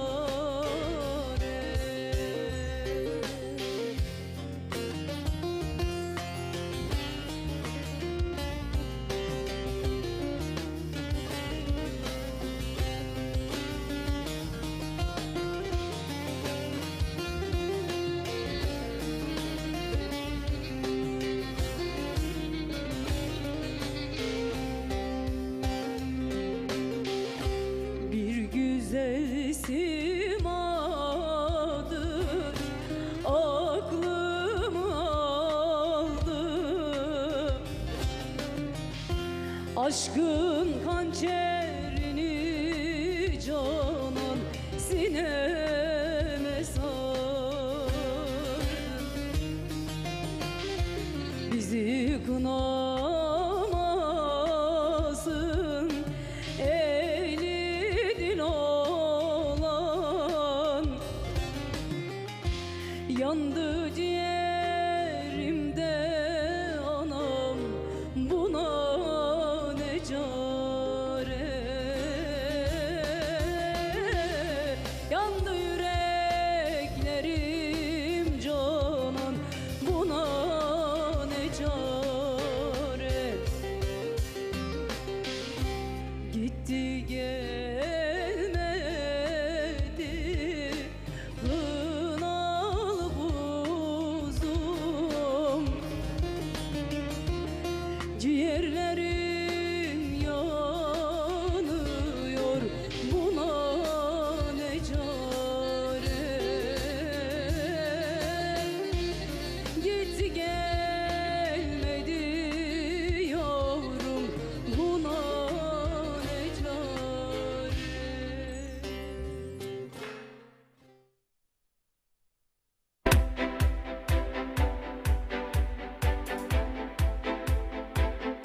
Sevgili izleyenler, herkese merhabalar. Şu anda bizler Ekin Gayrimenkul olarak Lüleburgaz Çiftlikköy'deyiz.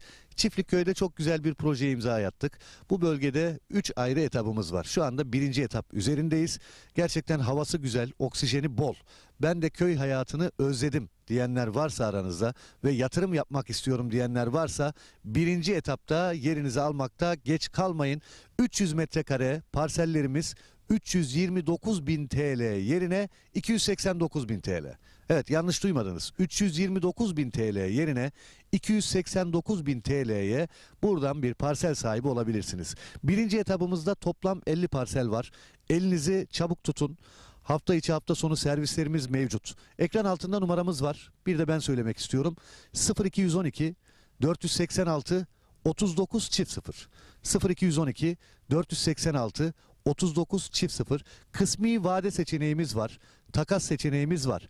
Arazimiz hemen asfalta cephe. Kadastro yolu var. Evet, gördünüz zaten. Görüntüleri de görüyorsunuz. Hemen arkamızda bungalov ev var.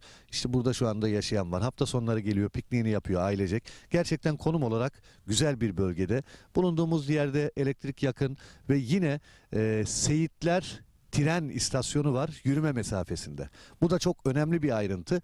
Yani ileride burası faaliyete geçtiği zaman Küçükçekmece'den çıkıyorsunuz hızlı trenle, yarım saatte arazinize kadar geliyorsunuz ve yürüme olarak da maksimum 5 dakika, 1 kilometre bile yok. Tren istasyonu durağına, bu durakta oradan Babaeski'ye, daha önce satmış olduğumuz yerlere kadar gidebiliyorsunuz. Evet, 300 metrekare parsellerimiz 329.000 TL yerine 289.000 TL. 0212 486 39 0. 0212 486 39 0. Lüleburgaz'ı benim anlatmama gerek yok. Lüleburgaz'ı herkes biliyor. Biliyorsunuz Kırklareli'nin en büyük ilçelerinden birisi, organize sanayi bölgesiyle. Binlerce çalışan var sanayi bölgesinde. Yüzlerce fabrika var. Bu bölgeden yer aldığınız zaman kazanmama şansınız yok. Biz bu zamana kadar yapmış olduğumuz projelerde 1'e 2, 1'e 3, 1'e 5 kazananları biliyoruz. Evet, bütün projelerimiz kazançlı alışveriş. O yüzden sizler de Lüleburgaz Çiftlikköy'den gelin bir parsel sahibi olun. 300 metrekare parsellerimiz, ana asfalta cephe, dümdüz bir yer, yeşil bir alan. Ekranlarda görüyorsunuz zaten. 329 bin yerine 289 bin TL. Şok fiyat. Bu fiyatı kaçırmayın. Hafta içi hafta sonu servislerimiz var. Hangi gün müsaitseniz söyleyin, sizi getirelim. Özellikle hafta sonu kalabalık bir şekilde geliyoruz. Sabah kahvaltımızı yapıyoruz. Araçlarımız saat 11'de Beylikdüzü'nden kalkıyor. Beylikdüzü'nden hep birlikte geliyoruz. Arazimizde sunumumuzu yapıyoruz. Arzu edenler beğeniyor. Tapunuzu hemen alıyorsunuz. Önce tapunuzu alıyorsunuz, sonra ödemenizi yapıyorsunuz. Evet, görüyorsunuz ne kadar güzel. Hobi bahçesi yapmış. Ekranda gördüğünüz yerleşimin hemen yanında, tren istasyonuna çok yakın konumda olması bir artıdır. Lüleburgaz'a da 15 dakika mesafede araçla. Lüleburgaz gerçekten çok büyük bir sanayi kenti, organize sanayi bölgesi. Bu bölgeler, işte denize yakın bölgeler, nüfusun arttığı bölgeler ve sanayiye yakın olan bölgelerden arazi, toprak sahibi olduğunuz zaman mutlak kazanıyorsunuz. Minimum 1'e 2 diyebilirim. Yani seneye burası şu anda 289 bin liraya zaten indirimli alıyorsunuz. Bakın 40 bin TL bir indirim var. Seneye belki burası işte 600 bin lira olacak. O yüzden bu fırsatı iyi değerlendirin diyorum. 300 metrekare. Arzu edenler vardır, ben 600 metrekare alacağım diyordur. Alabilirsiniz. Yeri görmeden karar vermeyin. Gördüğünüz zaman zaten anlattığımızı göreceksiniz. Burada Çiftlikköy bölgesinde 3 etapımız var. Şu anda 1. etapta satışımız başladı. 1. etapta benim bulunduğum yer. Evet, kadastro yolunun şu anda ben üzerindeyim. Arkamda bungalov ev var. Hobi bahçesi yapılmış, etrafı çevrilmiş. Sizler de aynı şekilde yapabilirsiniz. Yine drone çekimlerimizde görüyorsunuz, işte yine hobi bahçeleri var, evler var, binalar var. İnsanlar burada bir yaşam sürüyor. Yaşam merkezinin hemen yanı başında ve özellikle söylüyorum, burası çok önemli, tren istasyonuna yürüme mesafesinde ve bu fırsatı da değerlendirin derim. Ekin Gayrimenkul olarak bu zamana kadar hep kazandırdık. Bundan sonra da kazandırmaya devam edeceğiz. Etap 1. 0212 486 39 çift 0 329 bin TL yerine kısa süreliğine 289 bin TL. Çağrı atmanız yeterli. Hemen tapunuzu alıyorsunuz. Bundan kolayı yok. Evet, dediğim gibi belki yetişmeyebilir paranız. Kısmi vade seçeneğimiz var. Takas imkanımız var. Evet, 300 metrekareden başlıyor. 600 alabilirsiniz. Bir dönüme yakın alabilirsiniz. Artık hem bütçenize hem zevkinize göre. Yer çok güzel. Dümdüz bir alan. Ana asfalta cephe. Hızlı tren istasyonuna yürüme mesafesinde. Kadastro yolunun yanında. Yerleşime yakın. Lüleburgaz Sanayi Bölgesi ve Çiftlikköy'ünün içinde 1. etap. 329 bin TL yerine 289 bin TL kısa süreliğine. Bu fırsatı değerlendirin. Numaramızı tekrar ediyorum. 0212 486 39 çift 0. Çağrı atmanız yeterli. 0212 486 39 çift 0.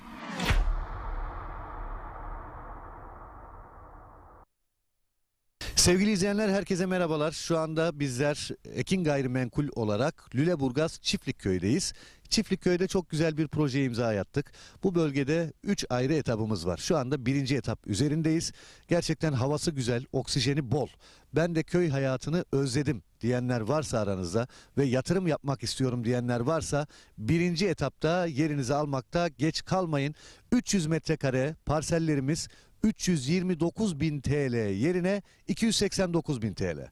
Evet, yanlış duymadınız. 329 bin TL yerine 289 bin TL'ye buradan bir parsel sahibi olabilirsiniz. 1. etapımızda toplam 50 parsel var. Elinizi çabuk tutun.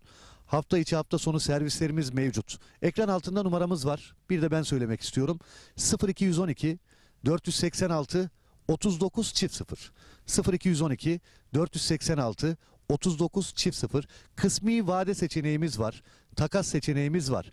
Arazimiz hemen asfalta cephe. Kadastro yolu var. Evet, gördünüz zaten. Görüntüleri de görüyorsunuz. Hemen arkamızda bungalov ev var.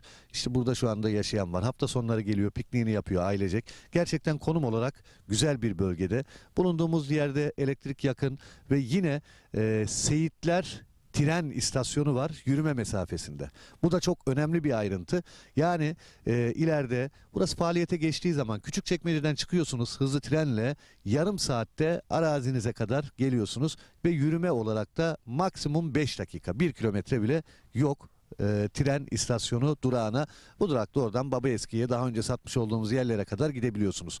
Evet, 300 metrekare parsellerimiz 329 bin TL yerine 289 bin TL. 0212 486 39 0 0212 486 39 0. Lüleburgaz'ı benim anlatmama gerek yok. Lüleburgaz'ı herkes biliyor. Biliyorsunuz Kırklareli'nin en büyük ilçelerinden birisi, organize sanayi bölgesiyle. Binlerce çalışan var sanayi bölgesinde. Yüzlerce fabrika var. Bu bölgeden yer aldığınız zaman kazanmama şansınız yok. Biz bu zamana kadar yapmış olduğumuz projelerde 1'e 2, 1'e 3, 1'e 5 kazananları biliyoruz. Evet, bütün projelerimiz kazançlı alışveriş. O yüzden sizler de Lüleburgaz Çiftlikköy'den gelin bir parsel sahibi olun. 300 metrekare parsellerimiz, ana asfalta cephe, dümdüz bir yer, yeşil bir alan. Ekranlarda görüyorsunuz zaten. 329 bin yerine 289 bin TL. Şok fiyat. Bu fiyatı kaçırmayın. Hafta içi hafta sonu servislerimiz var. Hangi gün müsaitseniz söyleyin, sizi getirelim. Özellikle hafta sonu kalabalık bir şekilde geliyoruz. Sabah kahvaltımızı yapıyoruz. Araçlarımız saat 11'de Beylikdüzü'nden kalkıyor. Beylikdüzü'nden hep birlikte geliyoruz. Arazimizde sunumumuzu yapıyoruz. Arzu edenler beğeniyor. Tapunuzu hemen alıyorsunuz. Önce tapunuzu alıyorsunuz. Sonra ödemenizi yapıyorsunuz. Evet, görüyorsunuz ne kadar güzel. Hobi bahçesi yapmış. Ekranda gördüğünüz yerleşimin hemen yanında, tren istasyonuna çok yakın konumda olması bir artıdır. Lüleburgaz'a da 15 dakika mesafede araçla. Lüleburgaz gerçekten çok büyük bir sanayi kenti, organize sanayi bölgesi. Bu bölgeler, işte denize yakın bölgeler, nüfusun arttığı bölgeler ve sanayiye yakın olan bölgelerden arazi, toprak sahibi olduğunuz zaman mutlak kazanıyorsunuz. Minimum 1'e 2 diyebilirim. Yani seneye burası şu anda 289 bin liraya zaten indirimli alıyorsunuz. Bakın 40 bin TL bir indirim var. Seneye belki burası işte 600 bin lira olacak. O yüzden bu fırsatı iyi değerlendirin diyorum. 300 metrekare. Arzu edenler vardır, ben 600 metrekare alacağım diyordur. Alabilirsiniz. Yeri görmeden karar vermeyin. Gördüğünüz zaman zaten anlattığımızı göreceksiniz. Burada Çiftlikköy bölgesinde 3 etapımız var. Şu anda 1. etapta satışımız başladı. 1. etapta benim bulunduğum yer. Evet, kadastro yolunun şu anda ben üzerindeyim. Arkamda bungalov ev var. Hobi bahçesi yapılmış, etrafı çevrilmiş. Sizler de aynı şekilde yapabilirsiniz. Yine drone çekimlerimizde görüyorsunuz, işte yine hobi bahçeleri var, evler var, binalar var. İnsanlar burada bir yaşam sürüyor. Yaşam merkezinin hemen yanı başında ve özellikle söylüyorum, burası çok önemli, tren istasyonuna yürüme mesafesinde ve bu fırsatı da değerlendirin derim. Ekin Gayrimenkul olarak bu zamana kadar hep kazandırdık. Bundan sonra da kazandırmaya devam edeceğiz. Etap 1. 0212 486 39 0 329 bin TL yerine kısa süreliğine 289 bin TL. Çağrı atmanız yeterli. Hemen tapunuzu alıyorsunuz. Bundan kolayı yok. Evet, dediğim gibi belki yetişmeyebilir paranız. Kısmi vade seçeneğimiz var. Takas imkanımız var. Evet, 300 metrekareden başlıyor. 600 alabilirsiniz. Bir dönüme yakın alabilirsiniz artık. Hem bütçenize hem zevkinize göre. Yer çok güzel. Dümdüz bir alan. Ana asfalta cephe. Hızlı tren istasyonuna yürüme mesafesinde. Kadastro yolunun yanında. Yerleşime yakın. Lüleburgaz Sanayi Bölgesi ve Çiftlikköy'ünün içinde 1. etap. 329 bin TL yerine 289 bin TL kısa süreliğine. Bu fırsatı değerlendirin. Numaramızı tekrar ediyorum. 0212 486 39 0. Çağrı atmanız yeterli. 0212 486 39 0.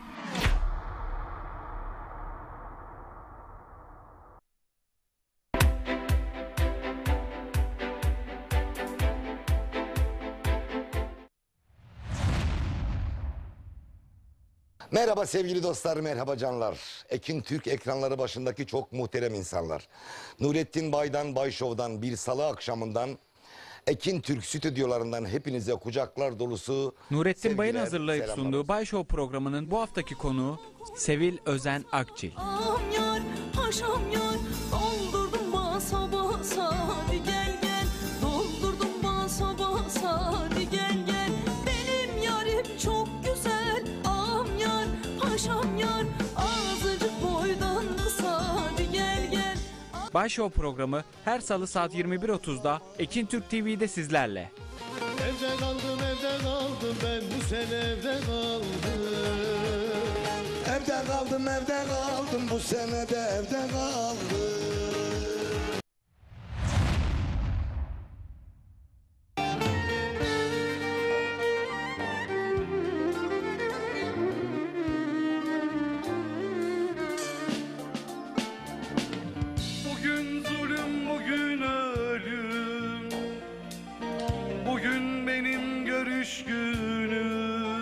Fuat Bahçeci'nin hazırlayıp sunduğu Yürekteki Ezgiler programının bu haftaki konukları Pınar Dağdelen, Ateşiydim, küle döndüm, sararmış bir güle döndüm.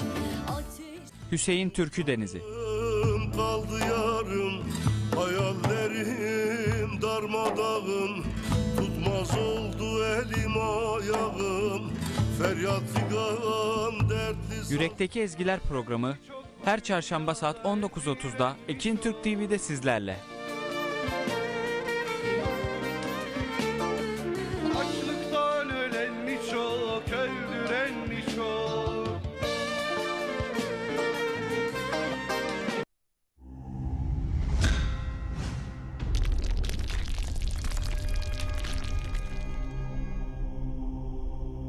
Bizi izlemeye devam edin. Niçin ağlamayım, niçin gülmeyim?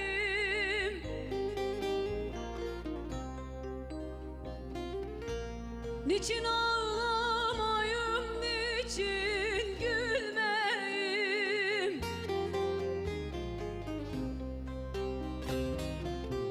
Deli gönül bir sevdaya bağlandı.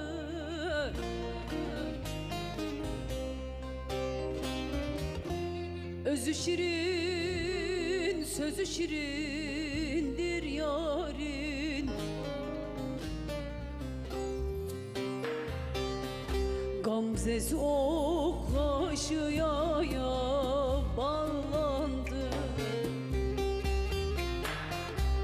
Özü şirin, sözü şirindir yarın.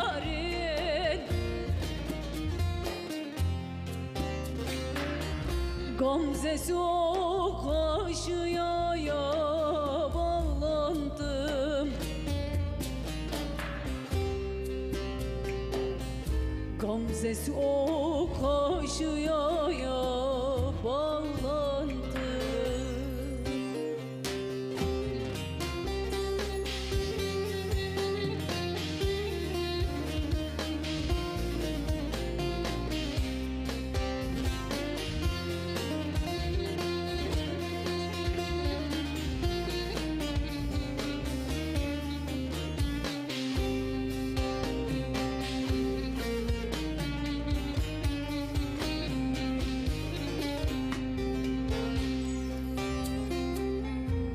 Yürüdükçe eda verir özüne.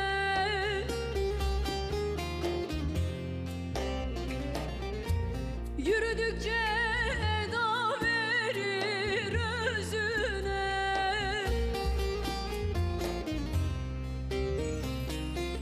Kudret sürmesini çekmiş gözüne.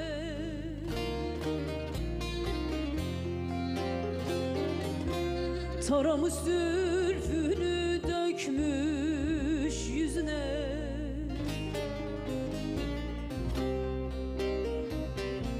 Zannedersin bulutaya bağlanmış.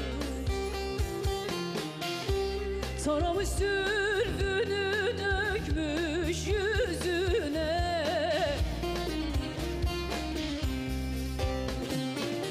Zannedersin bulutaya bağlandı.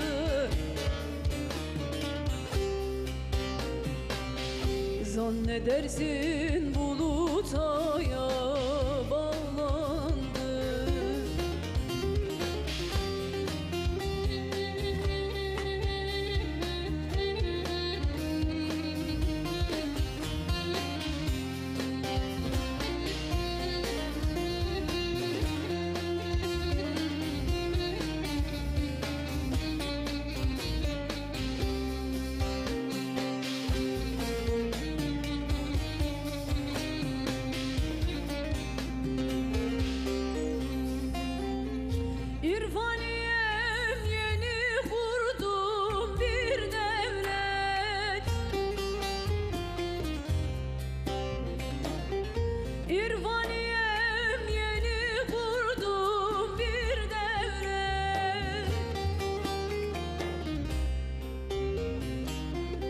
Sakın yatlarına eyleme ürfet. Eskiden kalmadı mihri muhabbet.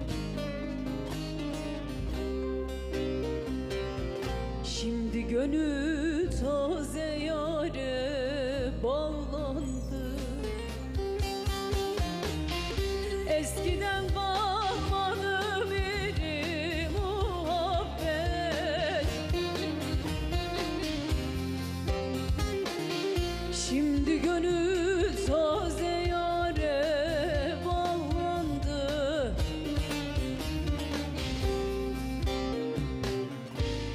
Zannedersin bulutaya bağlandı. Güzel bir eser. Harika bir eser, harika bir yorum. Teşekkür ediyorum sevgili Ben Serap teşekkür ederim. Ertekin'e.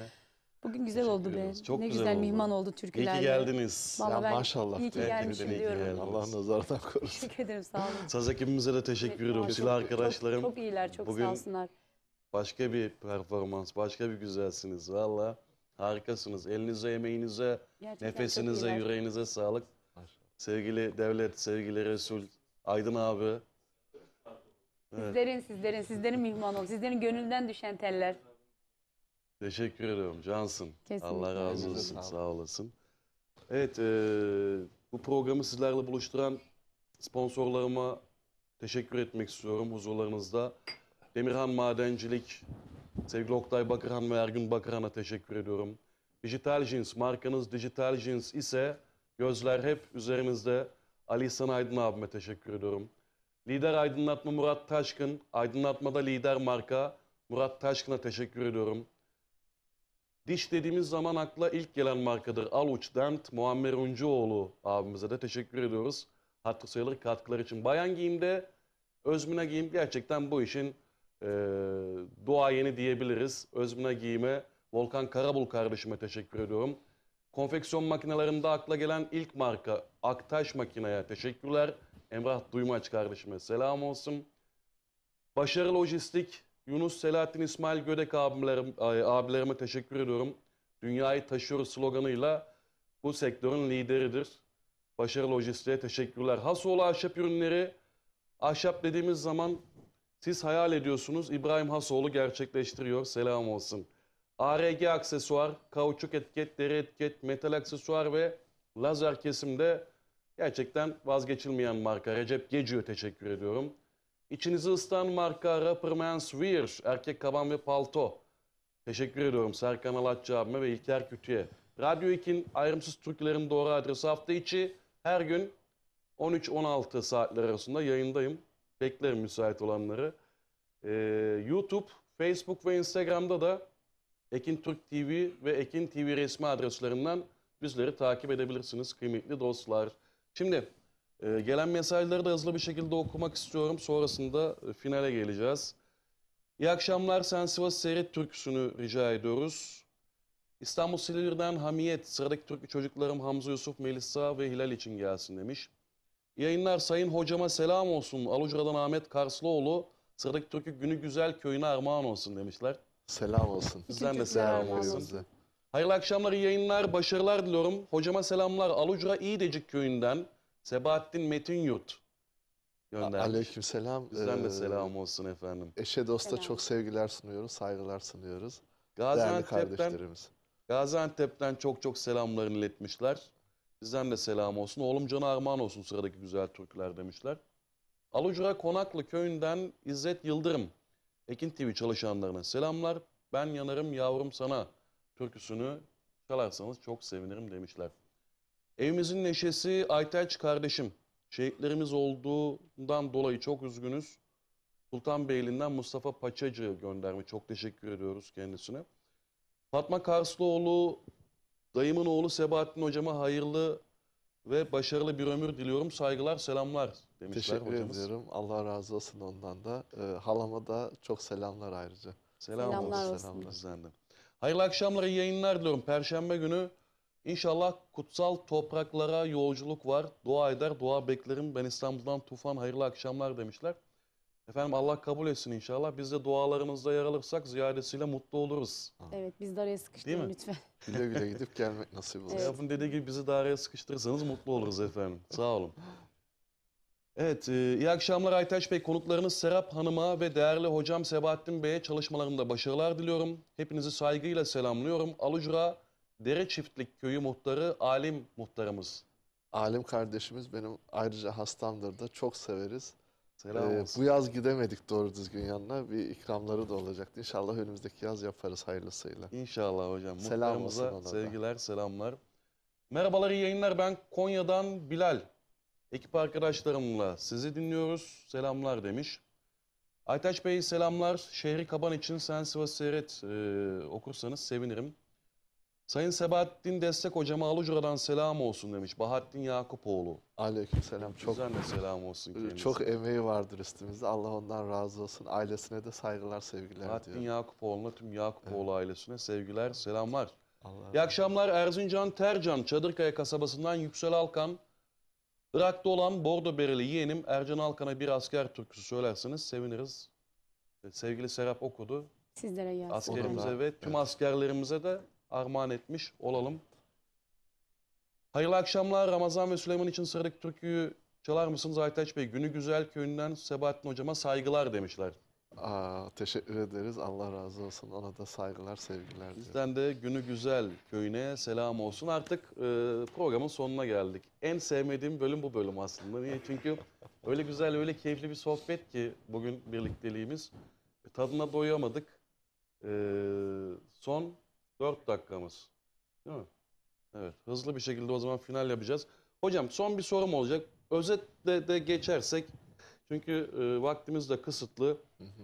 Şunu sormak istiyorum size. Toplum gidişatını nasıl görüyorsunuz? Son olarak bununla da kapanışı yapalım istiyorum. Şimdi biz hem STK olarak, sivil toplum olarak hem hekim olarak gözlemlediğim şu ki biz toplumun içinde yaşıyoruz ve bunu da izliyoruz. Toplumumuzda kesinlikle bir yorgunluk var. Evet.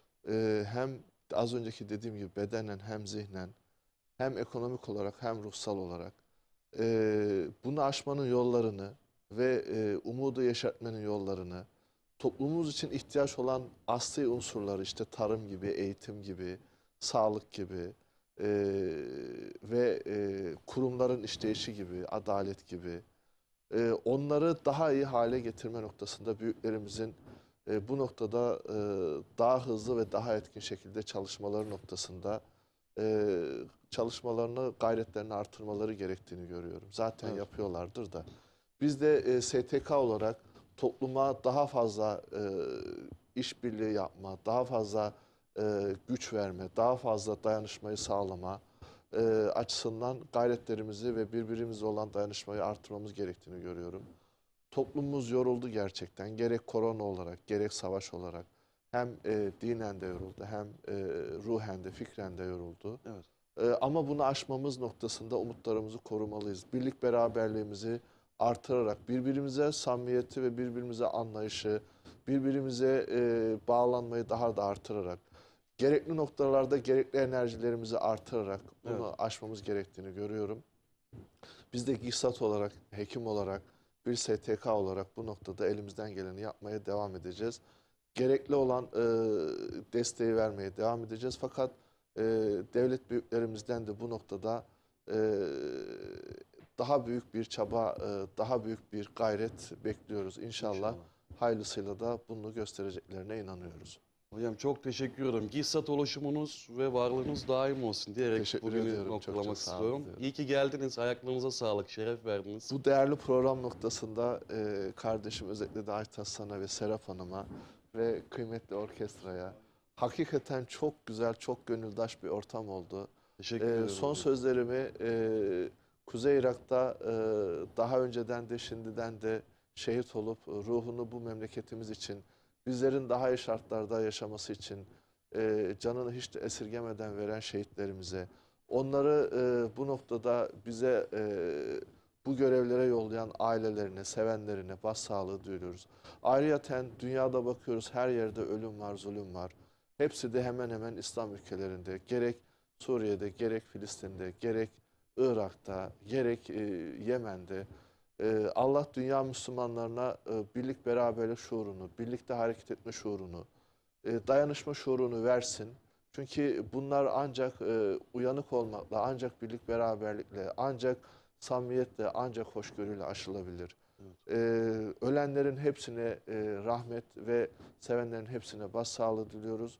Mevlam hepimize yar ve yardımcı olsun diyorum. Amin. Çok teşekkür ediyorum. Evet, bu akşam İSAT Genel Başkanımız Doçent Doktor Sebahattin Destek hocamızı ağırladık. Çok güzel, çok keyifli bir sohbet oldu.